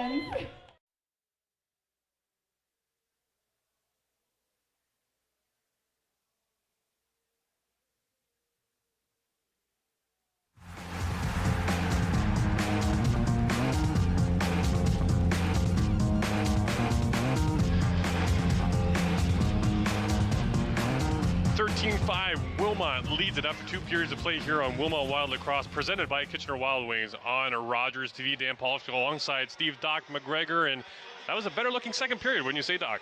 Yeah, Halton's not going to be able to keep up forever with 10 runners, and the Wild are a very strong team, and you saw them come out and just exert their strengths. And we got a couple players, in fact, 3 that recorded hat tricks in that second period. Nagy, Weidman, as well as Mr. Buller. Right, and also Tyler Morris. For Halton Hills. So, but yes, Nagy there with a couple of snipes from the outside, including that change-up one he had. And there's Tyler Morris right on the crease, finding a hole between Chenier's legs. But the Wild, they want first place, and it looks like they're going to get it. And obviously, it's a big advantage considering how the Wild are a little banged up at this point. Most teams would like maybe some better competition in the opening round just to get them in that right state of mind. But I think considering where they're at with their health, they'd welcome a first-round matchup against the Bulldogs. Yeah, that's for sure. And it could be against Caledon. Caledon is not too strong either, so you never know in the playoffs. It's a different season, but I'm sure the Wild are looking forward to the first round. We saw Andrew Chenier. He was given the pull here this afternoon. We're going to see the rookie call-up the rest of the way for the Wilmot Wild. We've seen Weidman, as we mentioned, record the hat trick. It's got to be a special game for him this afternoon, getting the call, and not only that, recording the 3 goals this afternoon. Bit of a youth movement, I would say, going forward for the Wilmot Wild in the third period. Yeah, he's very quick, Weidman. He's got a lot of speed. It's nice to see him get 3 goals. It's also nice to see Ethan Warden, the midget call-up after playing 3 games yesterday, pop one in. And now the goaltender getting a chance to play his first Junior C game.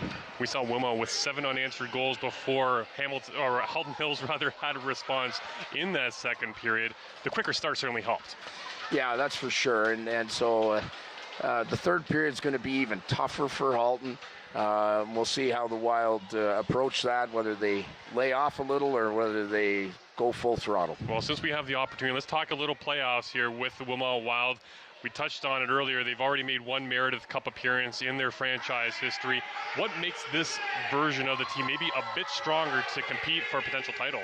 Well, they have a lot of older players, and experienced players are good. And they've got quite a few players who are 20 and 21 years old, especially on the back end, and including Andrew Chenier's in net. It's his last year.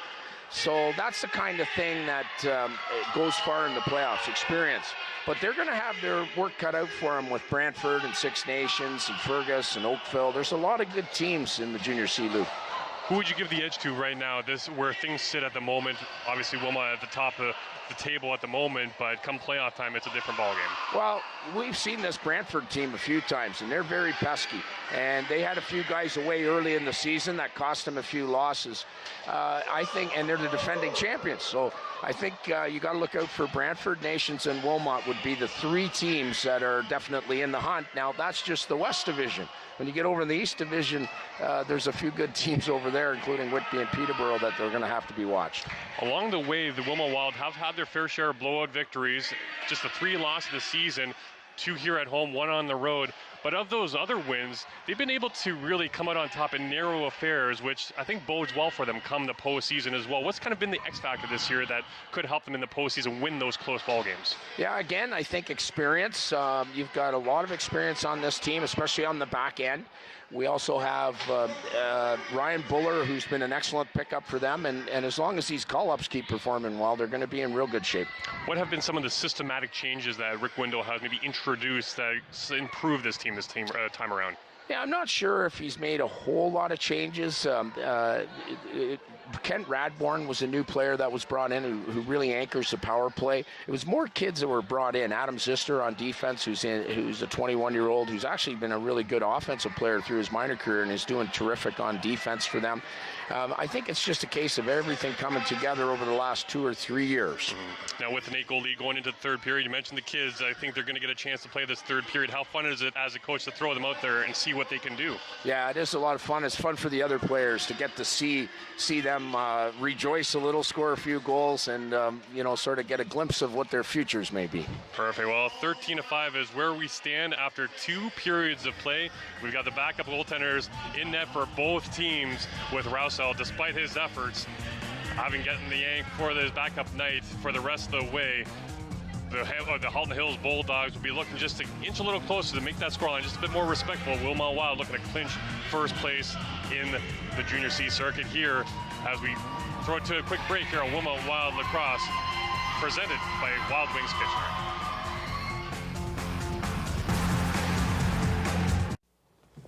Your visit isn't really necessary. I'll judge for myself. I know you're an MP, Miss McPhail, but a woman has never... I am not leaving till I do.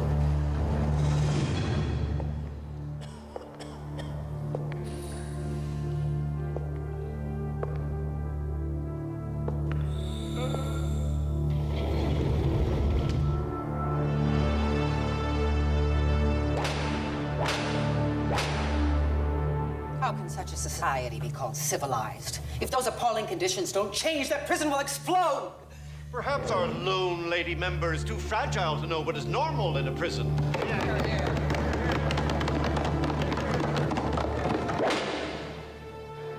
Is this normal? Her courage would lead to the overhaul of the entire Canadian penal system. Agnes McPhail, Canada's first woman MP. Celebrating with us inspiration in our LGBTQ community at our 8th anniversary.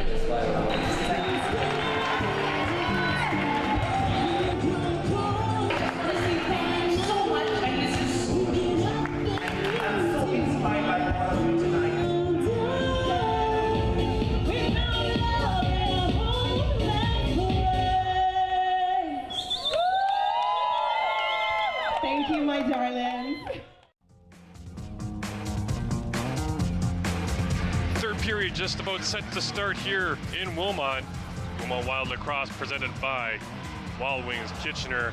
Dan Polishik alongside Steve Doc McGregor, and there is the new goaltender for the Wilmot Wild. He got a few minutes there in the second period before it ended, but it'll be Ethan Bass the rest of the way. And it seems you know everyone and anything to do with minor lacrosse in the area. What can you tell us about this young man? Yeah, I had a chance to talk to him before the game.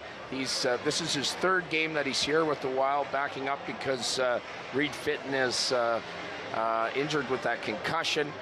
He was telling me, I said, I bet you're looking forward to getting in. He goes, boy, am I ever. And he got his chance today, and I'm sure he's just reveling in it. North Perth is an up-and-coming organization made up of Listowel and Wingham.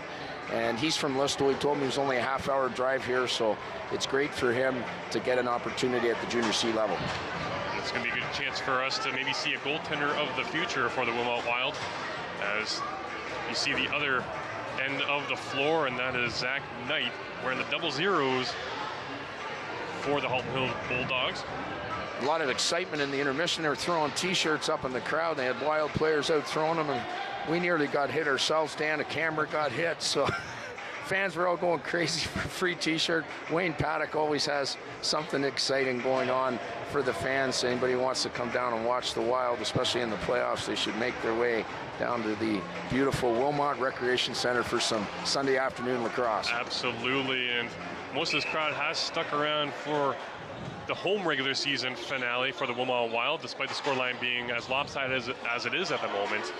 The Wild will have one more game to conclude the regular season, as they won't quite reach that 16-0 record they had. And rather, this is the last game of the regular season. I should correct myself. So 14-2 is not bad. I was just about to say that. You took the words right out of my mouth. Especially when you got competition like Six Nations in Brantford with you. And to extend your point as well, for those future playoff dates, make sure to visit wilmotwild.ca for all the details once it's released by the league, as well as dates and I times. understand the first playoff game is going to be on the Monday holiday, July the 2nd. Fortunately, it's a day off, so no reason to not pack the Wilmot Rec Complex. A minute gone here in the third period of play. It's Cody Hudson. Finds Weber.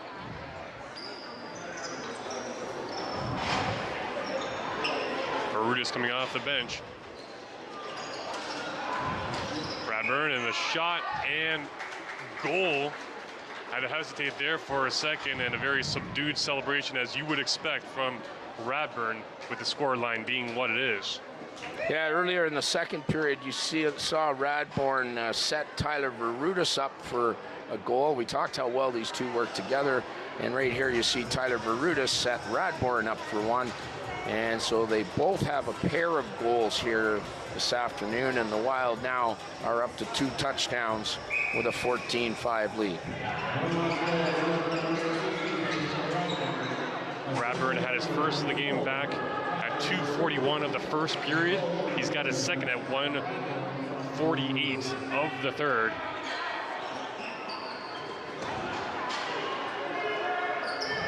And the Wilmot Wild extend their lead to 9 over the Halton Hills Bulldogs.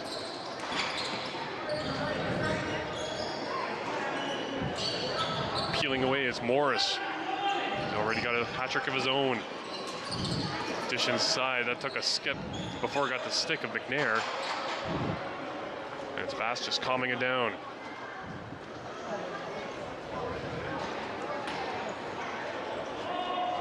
Here goes Weidman, a day to remember for that young man. Pass over, Bowler had it deflected off the leg of the Bulldog defender. Swiping at it, Morris can't get it loose. Mears Bowler stepping into it and can't beat the goaltender. In fact, I might have just missed the net entirely from a distance, and there is Warden with his second of the game. Yeah, Ethan Warden having some fun here.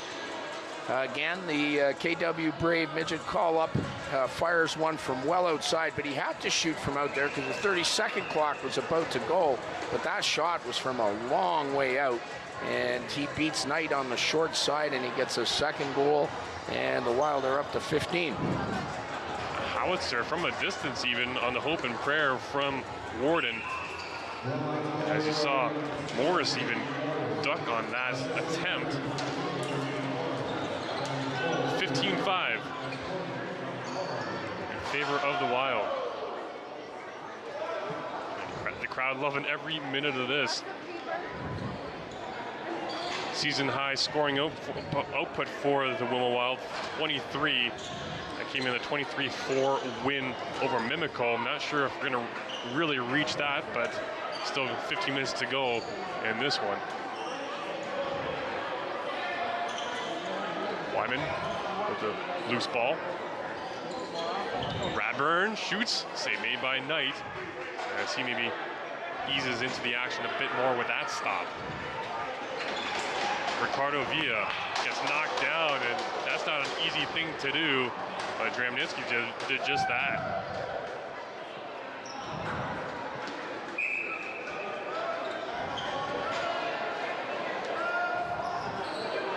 Wilmot Wild looking to hold opponents to less than or a single-digit offensive output for back-to-back games as they beat Ophel 11-3 on Friday. That was on the road on Friday evening.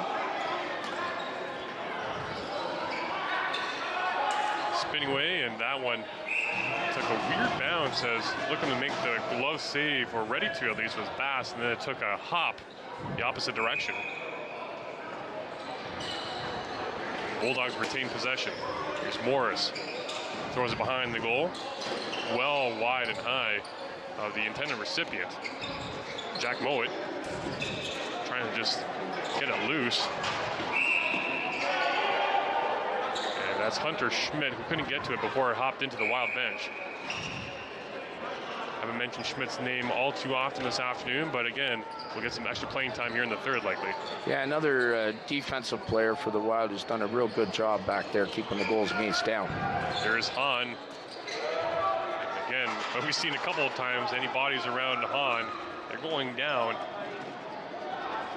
Now at the offensive end of the floor, a bit of a skip shot attempt. So that's bounce shot rather from Weber. And stick it, yeah, kind of hooked in his stick, and he didn't get a good shot, but you could tell he really wanted to score one there.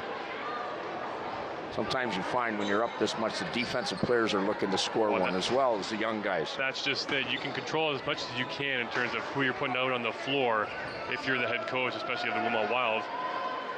But these players won't stop competing, especially like you mentioned, those ones that don't score as often. That one's going to roll towards a goal line and bailing out fast, or a pair of Wild to keep it out.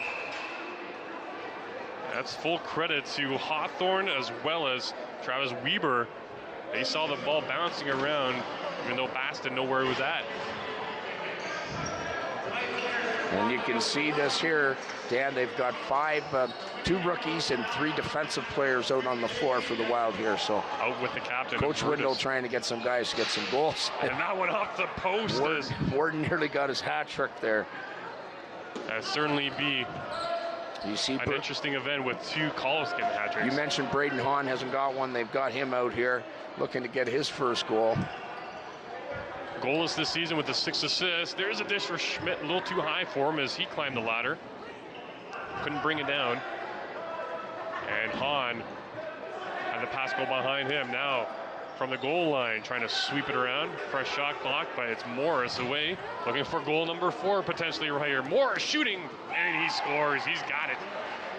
4th goal of the game for Morris. And he's accounted for all but 2 of the Bulldogs' goals. Yeah, it's kind of funny to see, like, 3 defensive players on the floor, and yet they get burned on a fast break. They're trying to score goals, and they'd had a pretty good offensive pressure. But Tyler Morris saw the ball sneak out, and he took off and got behind the Wilmot defenders, and he's put on quite an exhibition for Halton Hills. Good score, 4 goals this afternoon. So, again, something positive for Halton this afternoon. Last time these 2 teams played, Morris only had a goal and an assist. He certainly elevated his game to another level here this afternoon in the second goal round against the Wilmot Wild with the 4.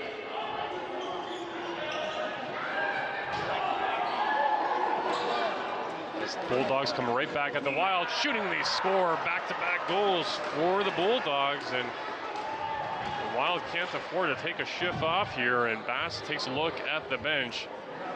That's one he'd like to have back, I think. That was an interesting goal for Halton. Sean Caruso beat Ryan Smart at center and just barreled on down, and no other Wild player picked him up, and he manages to fire one in, his second of the afternoon, and the Halton narrows this to 15-7. And for Caruso, that's his 6th goal on the year to go along with his 19 assists coming into this one. 15-7 as we near the midway point of the 3rd. There's a response immediately, just seconds after that Bulldogs goal. Dramnitsky getting in on the action. Yeah, fantastic goal right off the face-off. Exciting. You see the face-off. Buller feeds the pass. A beautiful pass to Jerminski. Jerminski, a rookie with the Wild this year, and a nice goal for him to give the Wild their 9-goal lead back. And that's the rookie Dramnitsky's 14th of the season. 5th on the team in scoring, and certainly a nice welcome to the Ontario Junior C circuit for him.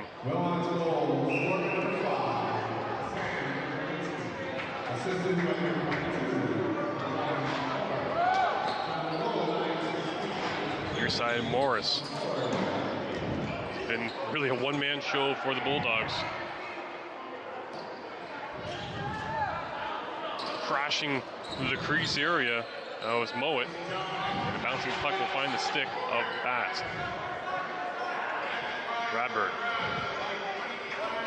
Up the middle of the floor.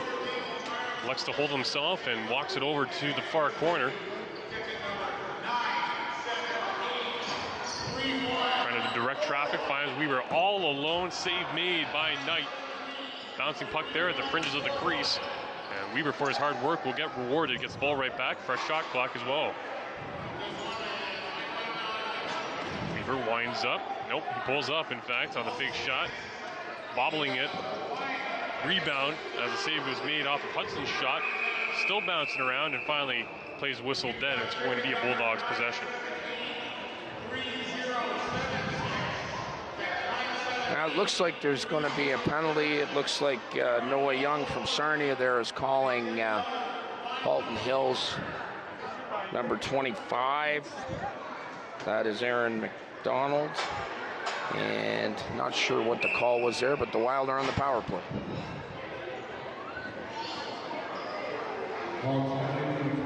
Giving Weidman a chance at the top of the power here. As they work it around 5-on-4, Varutis misses everything, but you heard how heavy that shot was, careening off the end That boards. was Brett Leibold getting a chance, defensive player, the captain of the Wild, getting a chance to score on the power here. And Leibold heads off, and another shot attempt goes wide, going into the corner for Borghese. See Randy Borghese out on the power play, Hawthorne on the power play, all their defensive guys, as well as Weidman, who has 3 goals already. One of the loudest cheers we've heard all game for the 50-50 results, as you probably hear over our microphones at the moment, right in front of us.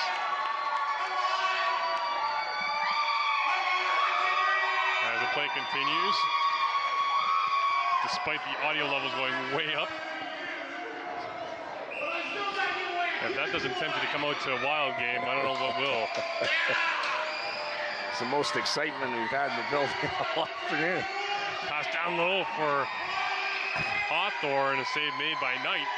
Come in tight. Ryan Buller will slow it down as he's still looking for that hat trick.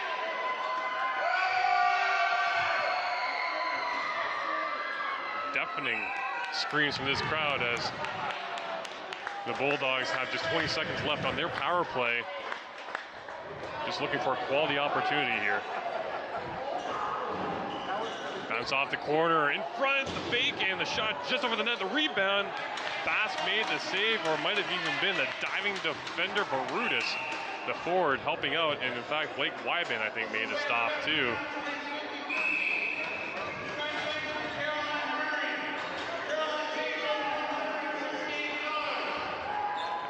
Partial shift change here for the Bulldogs is coming on. Is the forward who's got the ball now. Side of the net, Morris tried to sneak it through the legs of Bass, and he makes the save.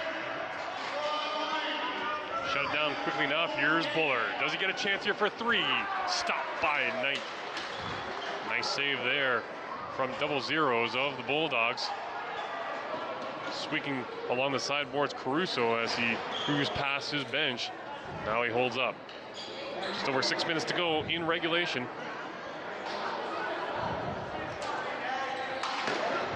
Save made by Bast. Rebound, a big one at that. Having some issues with it initially was Buller. Now another break. Dremnitsky looking for 2, and he's got it.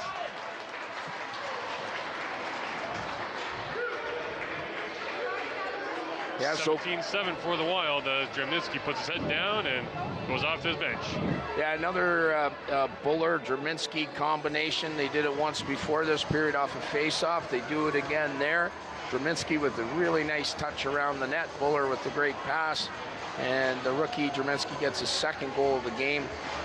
And the Wild have a 10-goal lead. 15 goals on the year for Sam Dremnitsky. Had a hat trick against Fergus back to start the year, and he's closing in on a hat trick here to potentially wrap up the year. And as we're just sort of seeing that, Radbourne goes off the draw and scores a goal, gets his hat trick, and right off the face-off. So the goals are coming fast and furious for the Wild as they're up 18-7. Here's another look, and he's looking up at the rafters. Knight. Braden Hahn got a nice assist on that, setting Radbourne up.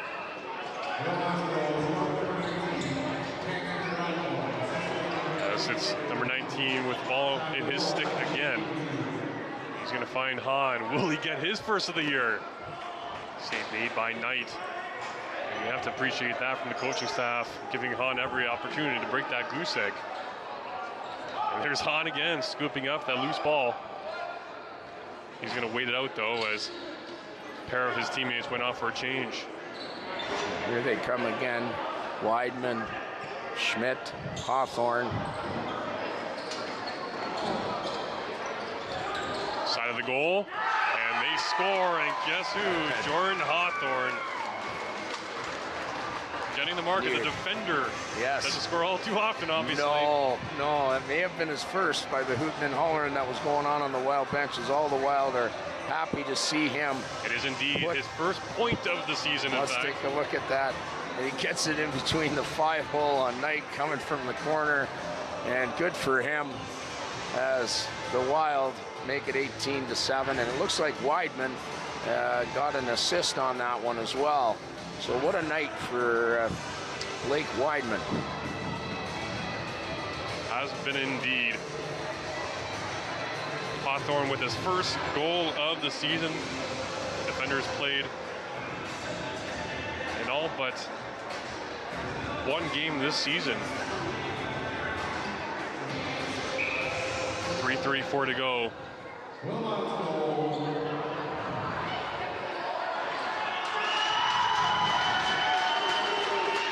a nice round of applause there heading off. And I'm not sure exactly what occurred there, but even the head coach of the Halton Hills Bulldogs had a nice round of applause for the Wild there. So some good gamesmanship being shown one way or the other.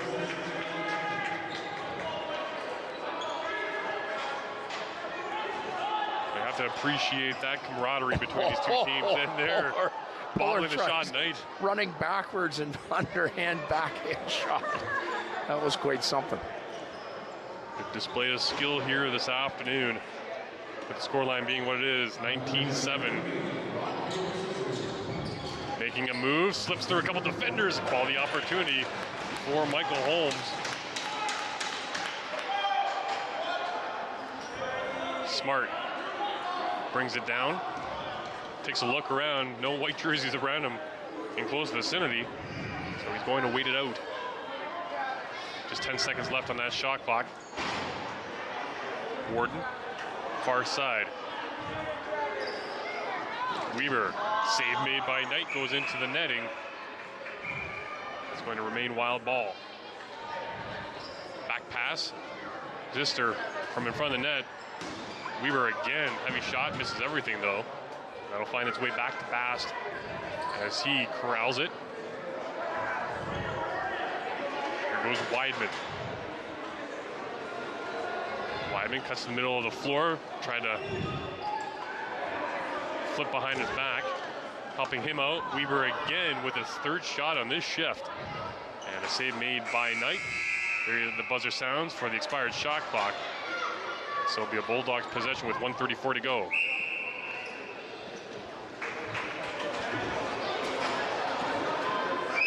Tyler Morris, certainly your player of the game for the Bulldogs. We don't have to say any more about that. That's probably the most obvious selection one would have all season long.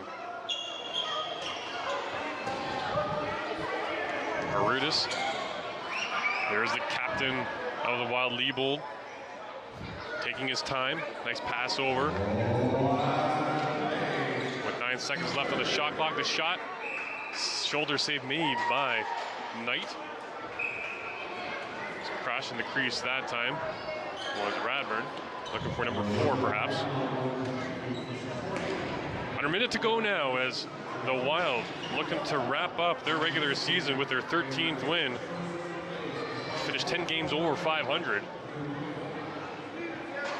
and finished first in that OJCLL West Division. You can see Halton just wants this game to end. Mercifully so, as a couple flails at it, and they're just playing pitch and catch in a sense. Are the Wilmot Wild, 15 seconds to go, and I'm sure the appreciative round of applause will start here shortly from the faithful at the Wilmot Rec Complex. Shot down the length of the floor as the clock expired, and there we see a few fans get up on their feet to applaud their home side. The Wilmot Wild have capped off their regular season with their 13th win of the year. They finished 13-3 on the campaign. Halton Hills will have one more game to go, but they dropped to 1-13 on the season. And we could have very well seen a first round playoff matchup, which takes us now to our selection for the New Orleans Pizza New Hamburg player of the game for the Wilmot Wild. And we're going to go with the call-up, Blake Weidman. Not only a call-up, but a hat trick in your first game of the season with the big club, if you will. Yeah, he had a terrific game. He has a lot of speed. He scored early. He scored a couple late. He got a couple of assists, and what a great effort by Blake Weidman, and he's the player of the game for the Wild today. A fantastic result if you're a Wilmot Wild fan for the Halton Hills Bulldogs. Well, they'll look to have a bigger bench at their disposal if these teams do meet in the first round of the playoffs. Stay tuned for that. Visit wilmotwild.ca for all that information as the playoff schedule is released. But that will do it for us here. Otherwise, for Wilmot Wild Lacrosse, presented by Kitchener Wild Wings, for Steve Doc McGregor, producer Steve Gibson, and the entire volunteer crew here at Rogers TV. I'm Dan Paulchuk. Thanks so much for tuning in as Wilmot Wild win it 19-7 over the Bulldogs.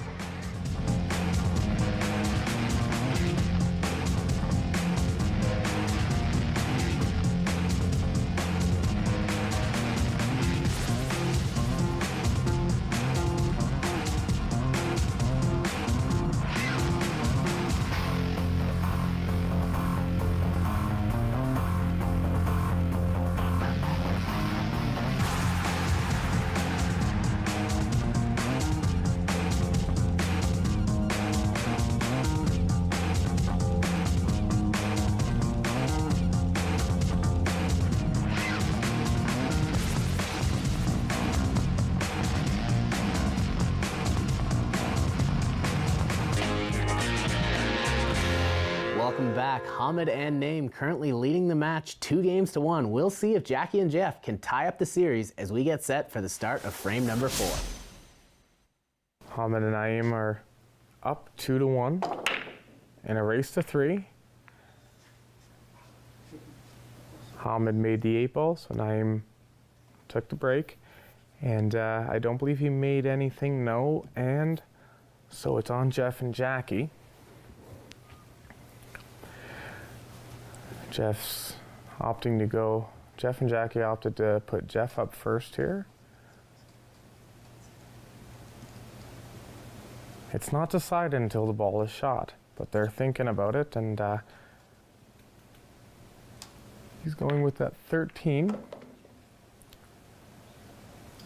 I think he wanted to knock out that 9-14 a little bit more, but the 7 ball got in the way. 14 ball, I don't believe passes into the side. So 15 to the side pocket. She's right on the rail. It's automatic topspin. She's keeping her cue nice and level, but it's still a very difficult shot. And it still leads to the cue ball going towards the corner.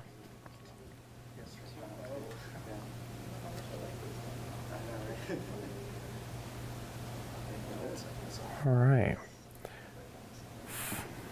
I believe Hamid's looking at the 2 in the corner. Or, yeah, the 2 in the corner is what it looks like. Wasn't easy at all. But look at the leave. The leave, there's only really the 15 ball in the corner. Jeff's going to have to do something with this cue ball in order for it to come off the rail and give a good shot, but it's so close to the side that you can't put draw on it. So he's going with tops. He made the ball, good stroke. And I don't know if the 11 blocks the 10.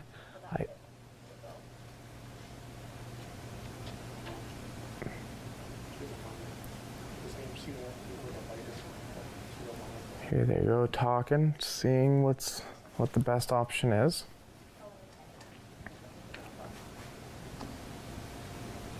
I think she called the 10. It's going to be a combination. That was a nice attempt, but definitely a little soft.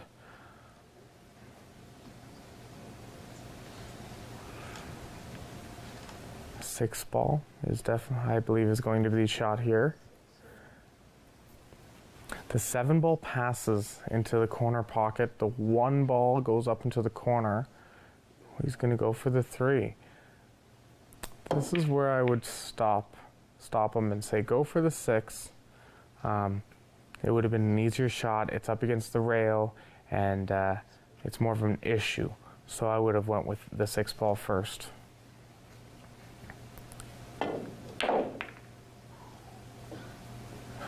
That hit very odd for it to bounce out that way. I believe he hit the horn, just the right or wrong spin, if you will, for it to come out like that. But at least they own that pocket. And it kind of forces Hamid to take that 6. But again, I like the 6. If they go with the 6 now, then you have the 4 in the corner pocket after. He tried a little hard there to get over to the 4 and get good shape. Going straight up the rail there is not an easy task if you have a large cut ahead of you.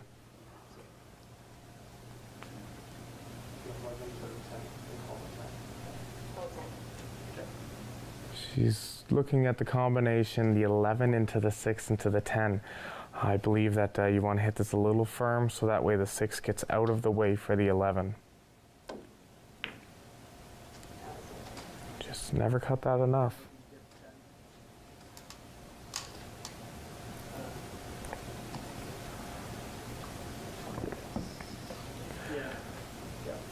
This is not an easy leave for Naeem.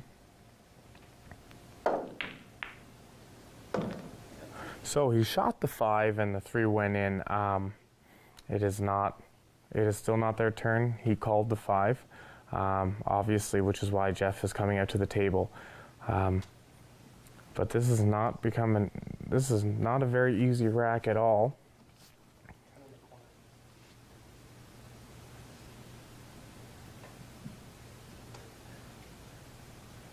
See, he's called the corner pocket.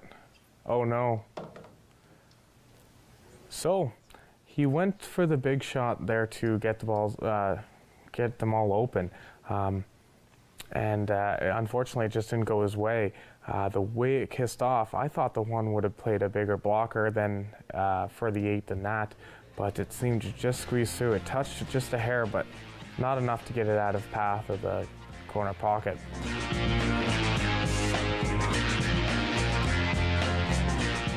Just 5 minutes into the frame and the match ends on a fluke scratch. So Hamid and Naeem are your winners with a 3-1 series victory. Don't go anywhere. We'll hear from the players right after this. Wednesday. I want you to have high nutrient, high protein foods. Food personality Teresa Albert serves up a garden fresh, healthy breakfast. That's really good. Breakfast at Rosehurst on Rogers TV.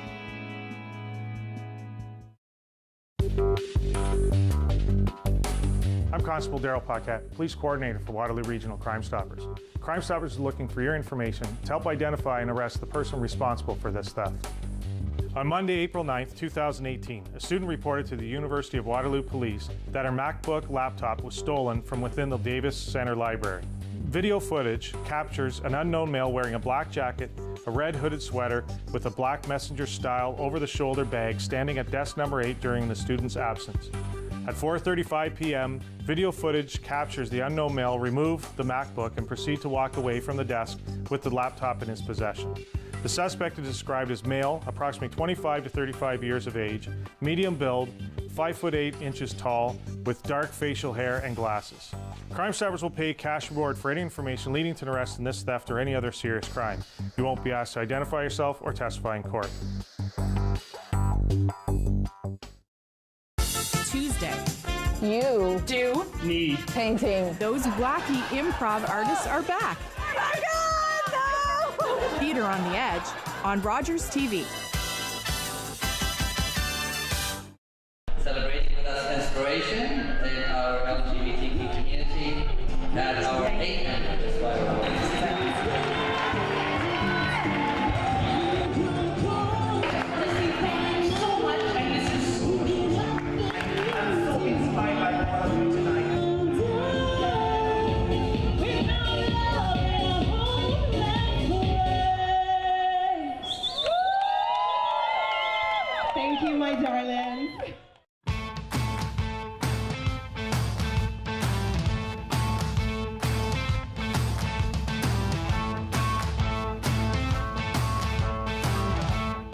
I'd say the start. It was going really, really well. Like, it's nice and upbeat. We ended up winning the first match as well. Like, it kept us nice and positive. And then that turning point when we were up 2 to their 1, it was like, we could potentially end it right here. Yeah, for me it was that the second match we played. In the second half of that, where it got down to the wire, where we were both playing for the 8 ball, that was really suspenseful.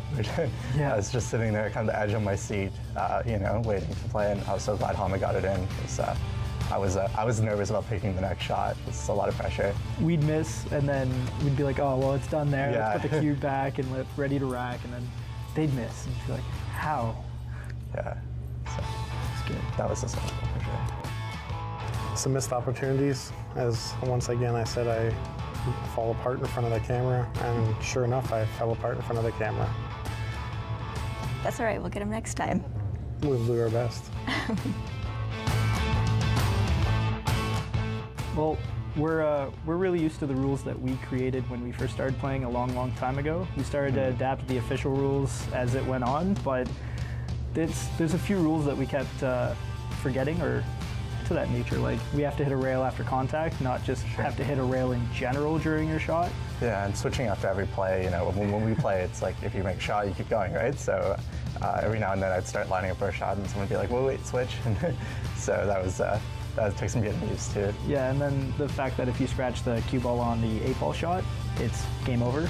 Whereas what we would do is we just put the cue ball back and keep playing until you properly make the 8 ball. Sure, but we weren't complaining because it wasn't us, so. Yeah, so that was a nice helpful part. Yeah. Yeah, I know how she shoots. I know where I need to leave her, and that's all I need to do. And if I'm doing that, then that's good. I missed 3 or 4 balls there. It's uncharacteristic, and I just have to change that. Very uncharacteristic. That's the most I've seen him miss in a match, I think, ever. So I know you'll do better for the next one. I'm gonna try. Hopefully I do too. I didn't shoot to my my fullest potential there either, so we'll blame it on early morning.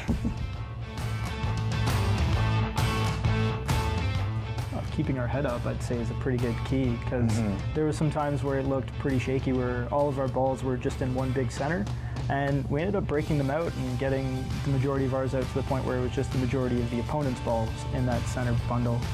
For sure, and yeah, just keep keep optimistic, I guess, throughout the entire game. Like, yeah, there were definitely some points where they would come out the gate really strong, and we were like, oh no, they just put in like, you know, a bunch back to back. And so, yeah, just keeping optimistic, and that seemed to work for us.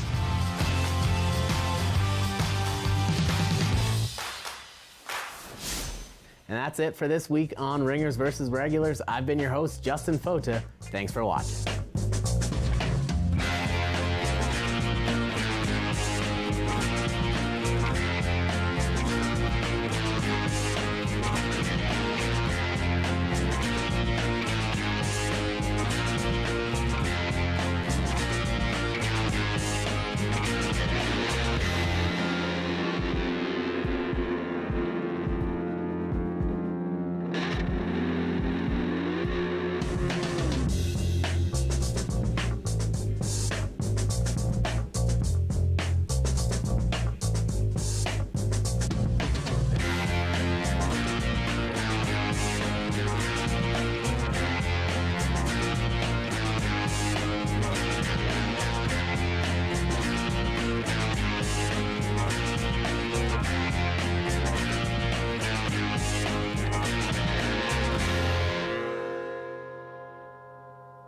Call the Rogers TV viewer response line, email us, or connect with us on social media.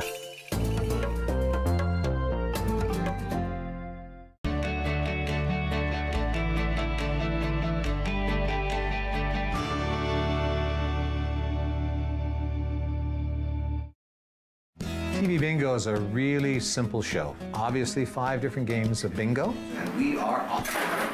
And of course, it's a major fundraiser for us, the Lions Club, and the monies for that bingo stay within the community that cards are purchased.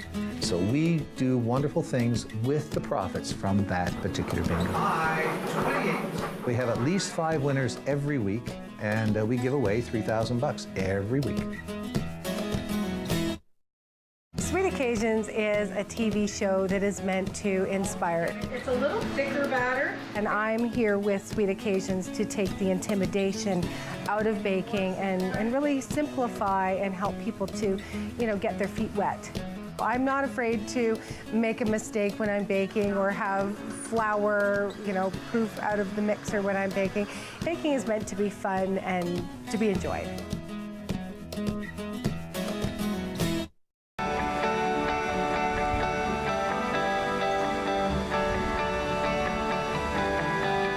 This is Rogers TV.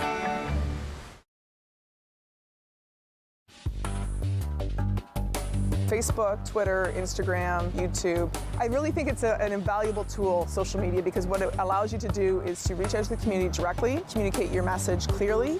Their students were in need of a project or a group that they could do a media campaign for, and our Crime Stopper program really needed to update our promotional material and come up with a different type of advertising campaign. As recent graduates, it's really important for us to have that real life out in the world experience, and working with Crime Stoppers as a client allowed us to showcase our talents. Technology has changed the way we communicate with each other and how organizations are able to get their message out to the masses. I'm Nadia Matos. Social media has made the world more interactive simply by using your smartphone. For Crime Stoppers program, it's changed the way tipsters submit tips. Technology has definitely changed the way we do receive tips. Originally, Crime Stoppers would receive tips via the 1-800-222-TIPS number. And with the advancement of technology, now we receive tips either through web tips. So it's basically like an email, only there's a set of questions that are asked, and the tipster's allowed to, create their own space where they want to put information in. But there's also questions that we ask so that it covers off, all the bases. So if a tip pertains to drugs, there'll be specific drug questions there that they can fill in. And with the web tips, there's an opportunity for the tipster to have a dialogue with myself or another coordinator where the tip goes to. So you can do some follow-up questions with them if need be, whereas the phone line, you can't communicate back with the tipster. You either speak to them when they originally make a phone call, but after that you would need to wait for them to call back to you to get those follow-up questions or get some answers to some of the information that they provided. Another method that we use as well is the text tip method. That is 140 characters, so it limits the ability to provide a lot of information. The tipster will be required to send numerous tips in to get the full information to us, but it does work. It's something that works well if you're sitting in your car and you saw something that you instantly can provide that information to Crime Stoppers without having to either go back and call the 1-800 number or go back to your computer and enter a web tip. Did you know supporting Crime Stoppers Guelph Wellington is as simple as buying a t-shirt? Get involved in criminal activity? Report one. Sarah Bowers-Peter is the program coordinator for the Guelph Wellington Crime Stoppers program and also serves on the Ontario Association of Crime Stoppers board. Well, at Crime Stoppers Guelph Wellington, we're active on a number of platforms, and that includes Facebook, Twitter, Instagram, YouTube. With OACS, it's Instagram, Twitter, Facebook.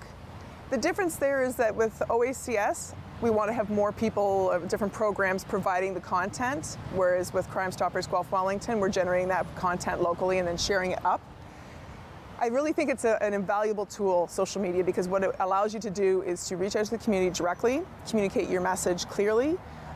There's so many demands on our conventional media outlets that it's hard for us to get the exposure we feel we want and need. So what we do is we take that into our own hands and make sure that we're out there every day, every week, putting the message out to the public and encouraging them to communicate back to us. I would say cooperation is key for the success of Crime Stoppers across the globe, but locally for sure we have excellent relationships with Waterloo Region, Simcoe Dufferin Muskoka, Grey Bruce, and that's essential because we can't do it all ourselves. We need that cooperation, we need that connection and the cooperation of sharing of information. I think that's really important, not just with tip information, which is shared between the programs, but also resources. And specifically, that could be something like a great campaign that one of the programs has, and they want to, share it and make it go province-wide. It could be a social media piece. I know I've had programs contact me and say, I really like how that looks. How did you do it, or how can I build something similar? And I have no problem sharing that, because I think that makes us all stronger and the program as a whole better. It's very important to be working with other police coordinators and other Crime Stopper boards across Ontario and across Canada, for that matter.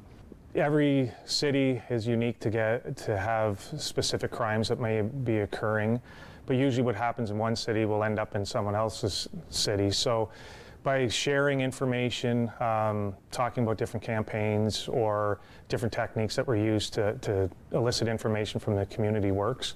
And you will not do that if you don't open up to the other Crime Stopper boards or speak to police coordinators about different things that are occurring.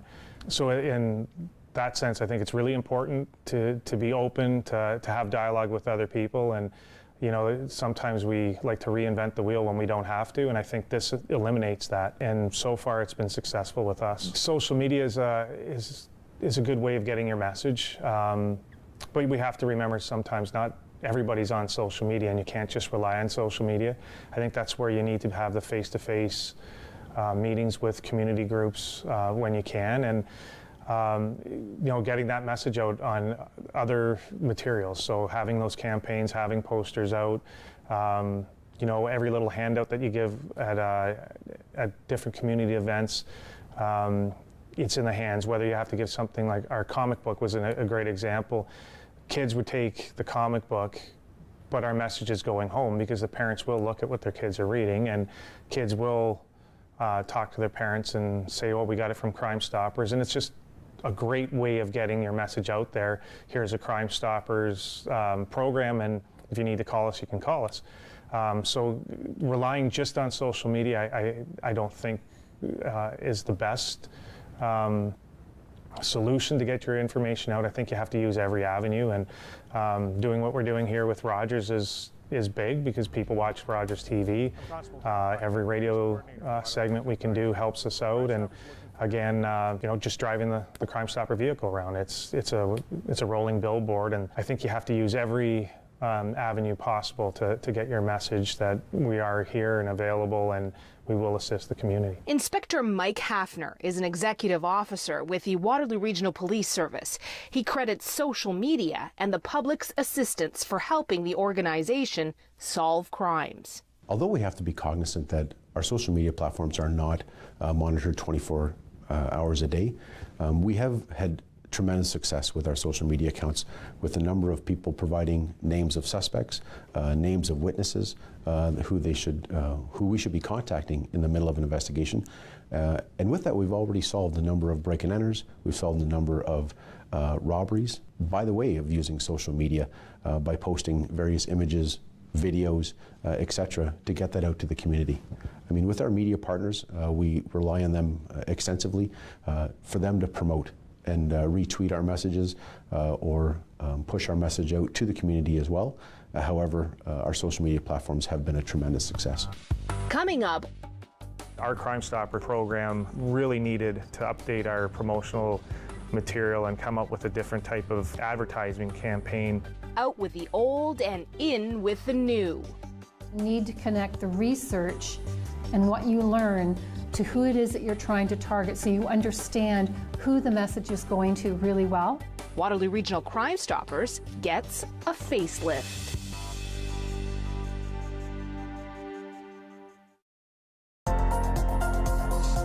The following program is brought to you by Rogers Anyplace TV. Enjoy exclusive content for free. Visit RogersAnyPlaceTV.com. You a cop? Well, not a real cop. You play one on TV. Yeah. Smells like murder. Looks like you got some murder on your shoes. There's a new crime fighter in town. Harley Carter, consulting detective. And he can't resist a good mystery. Let's just take it easy here. TV guy here just got a little excited. Everybody down! Well, I don't think they were expecting Wonder Woman as one of their bridesmaids. Jerry O'Connell is Carter. All new. Tuesdays at 8 on Bravo. Yes! Tuesday. Chef D takes you from the farm to the table with delicious meals made from locally sourced ingredients. At Home with Chef D on Rogers TV. Celebrating with us inspiration in our LGBTQ community at our 8th anniversary.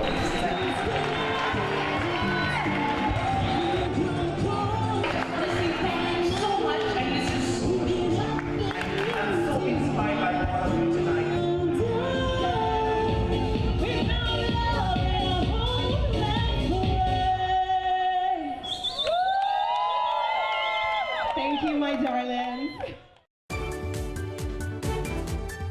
My name is Ben, and I'm a Rogers TV volunteer. My role here with Rogers is as a co-host of the show Think Millennial. I think I win. I think that the show brings incredible value to our community through highlighting the amazing individuals inside of our community, what they're doing, all of the different events that are going on. It's just a great place to be able to capture all of those amazing things.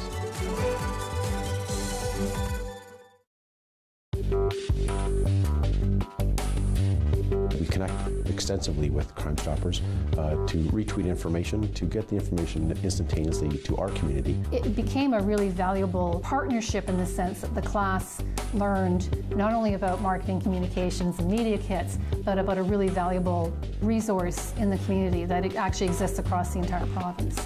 So they really tried to help us out to kind of establish that you're a community group that's not funded by the police, not funded by the government, but it's funded by the hard work of our board of directors. Waterloo Regional Crime Stoppers program and the Waterloo Regional Police Service have had a long-standing relationship for more than 30 years. And modern technology has helped both communicate important information to the community. We rely on Crime Stoppers to provide us information that will assist us in investigations. Through a social media aspect and a platform, we connect extensively with Crime Stoppers to retweet information, to get the information instantaneously to our community for the betterment of our investigations and, more importantly, the community. Social media has completely changed policing for our organization. From a number of different aspects. Most importantly, we're able to provide information to our community, whether it be road closures, traffic collisions, information on various investigations. We're looking for suspects, we're looking for witnesses, or we're looking to canvass an area. We're able to provide information to the community instantaneously. It's 24/7. Further to that, though, it's also an opportunity that we're able to garner information from our community, because nowadays, almost everyone has a cell phone. So we have to be cognizant that there are people out there that are able to track information or provide evidentiary information to us for situations that are happening. It's a completely different way of policing. Most people have cell phones and are adept to social media. There are a number of people that are not. So we still need to conduct traditional police investigations to get to the core of a crime or a situation that we're able to resolve. In addition to social media, we rely on it heavily as an executive office or a social media campaign for various programs. We have connections with our school boards, we have connections with Family and Children's Services, we have connections with a number of agencies and stakeholders within our community that we're able to connect with, promote, but more importantly, partner with to get the right message out to the community. Trying to get your message to stand out amongst the crowd creates a challenge for even the most savvy of publicists. For Waterloo Regional Crime Stoppers, they were looking for an eye-catching way to get the community's attention. Conestoga College's integrated marketing communications program played a key role in helping Crime Stoppers achieve that goal. Partnerships, again, are important, and this year we were able to establish a partnership with the Integrated Marketing and Communications Program in Conestoga College. It was mutually beneficial for both of us when to get the program going. Their students were in need of a project or a group that they could do a media campaign for, and our Crime Stopper program really needed to update our promotional material and come up with a different type of advertising campaign again, to attract our community so that they understand what we're doing. We really benefited in actually getting 2 student groups working on Crime Stoppers. They did an amazing job of basically tearing us apart, saying what we do wrong in terms of advertising, how we're missing out on certain demographics, and what we need to do to better attract people to our program and to understand what we do for the police. One of the things that we got out of it, again, was the students themselves thought at first that we were a police program. And I think part of the confusion there is there's a police officer assigned to the program, so ultimately that is what leads everyone to believe that it's a police program. Daryl was looking for was an increase in tips. That was sort of the overall goal, which the students learned from him. They had a meeting with him as the client and got what information they could from him for the plan. And then they went, there were 2 teams actually involved, and they each went then individually to do their own research and to learn more about Crime Stoppers and about what they might be able to do to help increase those tips. So they conducted research. And it was really interesting, and it was a great project because it really showed the students the value of the research before suggesting to a client what they should do to communicate their message, because the students found out that there's some people who didn't necessarily trust that when you provide a tip to Crime Stoppers that it was really anonymous. And they found out that it was, in fact, that it's protected by the highest court in Canada. It's a protected right. So they used that information, and you could see that knowledge creep into the recommendations that they made and the collateral that they ended up creating for Crime Stoppers as well. They did realize that our campaigns were kind of old and stale and that we needed to do something better to grab the attention of the public, and they came up with a I Solve campaign. It's really good. We're really happy to have this now, and our board has followed up on it. So there's going to be new literature coming out. There's going to be new posters and different things now that's going to kind of showcase what we do. But one of the biggest things, and I think the best part of their campaign, is they really highlighted the area that you are anonymous, and the anonymity is protected and is by the Supreme Court of Canada, and I think that was the area that needed to be highlighted the most. So if anybody had any doubt with Crime Stoppers on whether it really is anonymous, they really highlighted the fact that it is, and I think that's the biggest benefit that we're going to get from this. What made this opportunity unique for the IMC students at Conestoga College was the fact that their client is a not-for-profit organization. The students are often paired with a retail business that's trying to sell a product. Sometimes the work that comes in or the samples that we might have for assignments in class are around a retail or a large corporation or a business looking to increase business, whereas Crime Stoppers is very different. It's a not-for-profit, and so there's a difference there that the students need to recognize. And so probably maybe more of a limited advertising budget, but may rely more on public relations kinds of strategies. And so the students were able to see that through and understand the difference, which made it a great project from a learning perspective. Also a really good project when the students learn about the institutions or the organizations that serve the community. And assignments teach the students about the skills that they're learning, but an ideal assignment goes a little bit further sometimes and has another value added. And in this case, I think Crime Stoppers did that. It certainly taught the class about Crime Stoppers, because not only did those 2 teams create a marketing communications plan for Crime Stoppers, but the entire class was involved in creating a media kit for Crime Stoppers. And that was done individually, so they all needed to learn about Crime Stoppers in order to create that kit. And then the best kits were then presented to Crime Stoppers, and they were able to use that for the conference. And that included things like not only a media release, but fact sheets about Crime Stoppers and about the college. And so it became a really valuable partnership in the sense that the class learned not only about marketing communications and media kits, but about a really valuable resource in the community that it actually exists across the entire province. Up next, the Conestoga College students unleash their inner superhero with a creative marketing campaign. Any kind of everyday person can solve a crime. Anyone can be a hero. The students received more than just an A+. I was proud and excited for the students to have their work recognized, and they really did do a good job on this.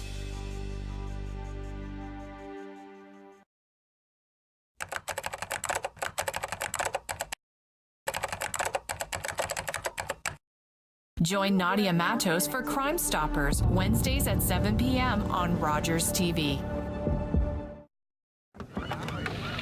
Ladies and gentlemen, I will endeavor to describe the feeling on this ship. The American ship is just trailing the Blue Nose. Angus should never have agreed to this last race. She's too old. Ready?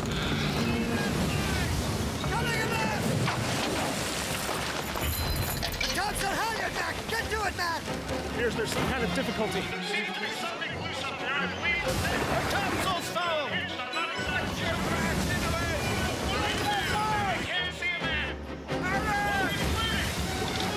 Just once more, little girl, and you can rest.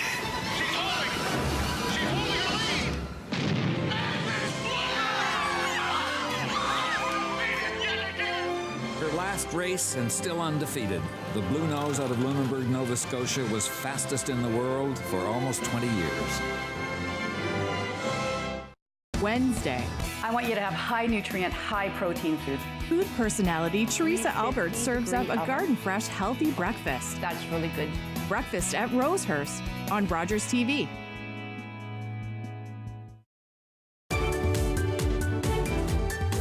My name is Kathy, and I'm one of the co-hosts for Guelph Life. Welcome back. Joining me is Beth. Rogers TV has taught me to go for it and just try to put myself out there and pursue my passion.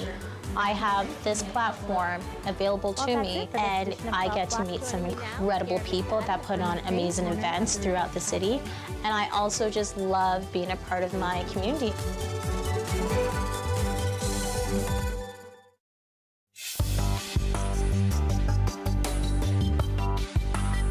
Conestoga College integrated marketing program and our Crime Stopper program, we're able to work together in a collaboration to create some advertisement for the Crime Stopper program. Community partnership really was important here. To be able to have a project that maintains that community partnership is great.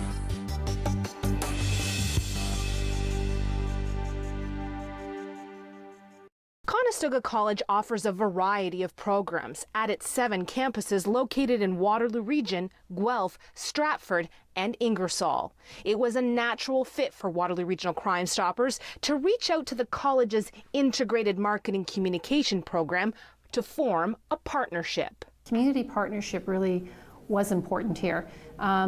Conestoga College is absolutely a member of this community, and I didn't realize, even myself, until I started teaching here 12 years ago, just how much this organization is impacted by and impacts the local community, and how many people come through this organization. So to be able to have a project that maintains that community partnership is great. Claire and Mark, along with 4 other students, came up with the marketing concepts now being adopted by the Waterloo Regional Crime Stoppers program. So over the course of a few weeks, we met with Daryl, who's from the Waterloo Regional Crime Stoppers, and sort of teased out what it was that he expected, and we applied basically what we were learning through our integrated marketing communications program here at Conestoga College. The problem that the program was having with communicating to the public, so a lot of facts that we didn't know, maybe that Crime Stoppers isn't run by the police, for example, or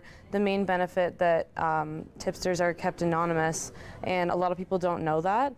So those are kind of things that we focused on in our campaign, communicating those things that people might not know right now about Crime Stoppers. The marketing campaign emphasizes the key message of anonymity while pointing out that you can play a role in solving a crime. Any kind of everyday person can solve a crime. Anyone can be a hero is what we were focused on. So that's the idea behind kind of the average looking person in the campaign. And the other component was the anonymity.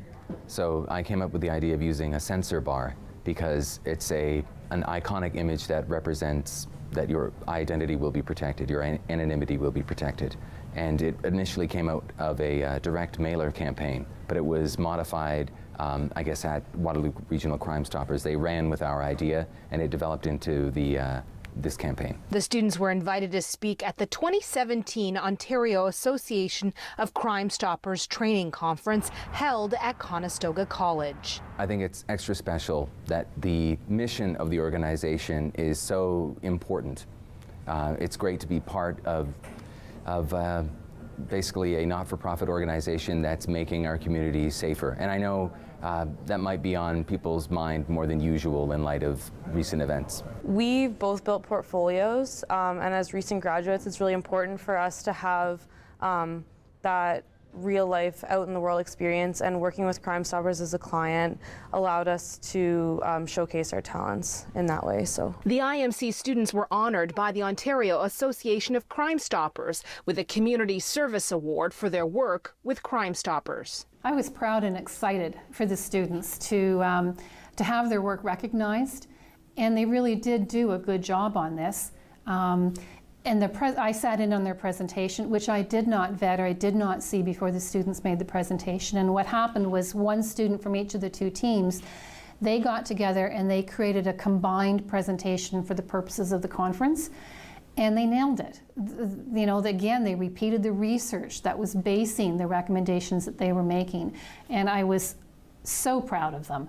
But I said to them, they need to be proud of themselves. But it was a proud moment too for a faculty member to sit back and go, yes, you know, they've done it. And then to have them recognized with the award was just sort of icing on the cake. And it's been wonderful for the program. I mean, I like to see the students get the recognition. I hope that that will lead to good things for them in the future. As a graduate program, these students are looking for work and hoping to kickstart their careers. But from the program perspective, it was really valuable for the program as well. It was a confirmation of the value of what it is that we're teaching, because we believe that, we see it, but it's nice to have that recognized, that what they produced really was of value to the organization. Next time on Crime Stoppers. Really take the time to educate yourself as to what your children are doing online.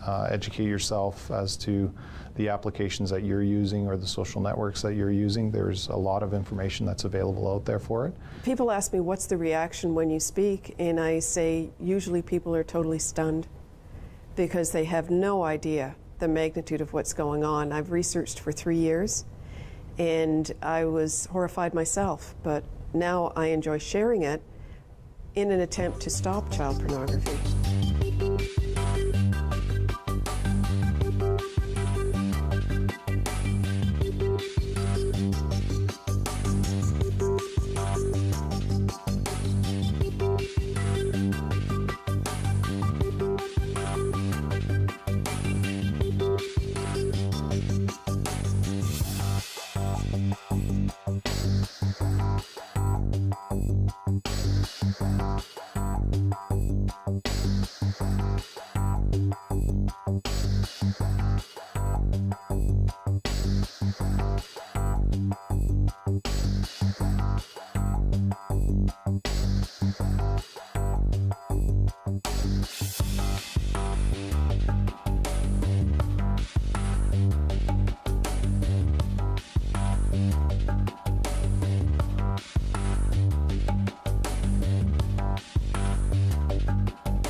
Call the Rogers TV viewer response line, email us, or connect with us on social media.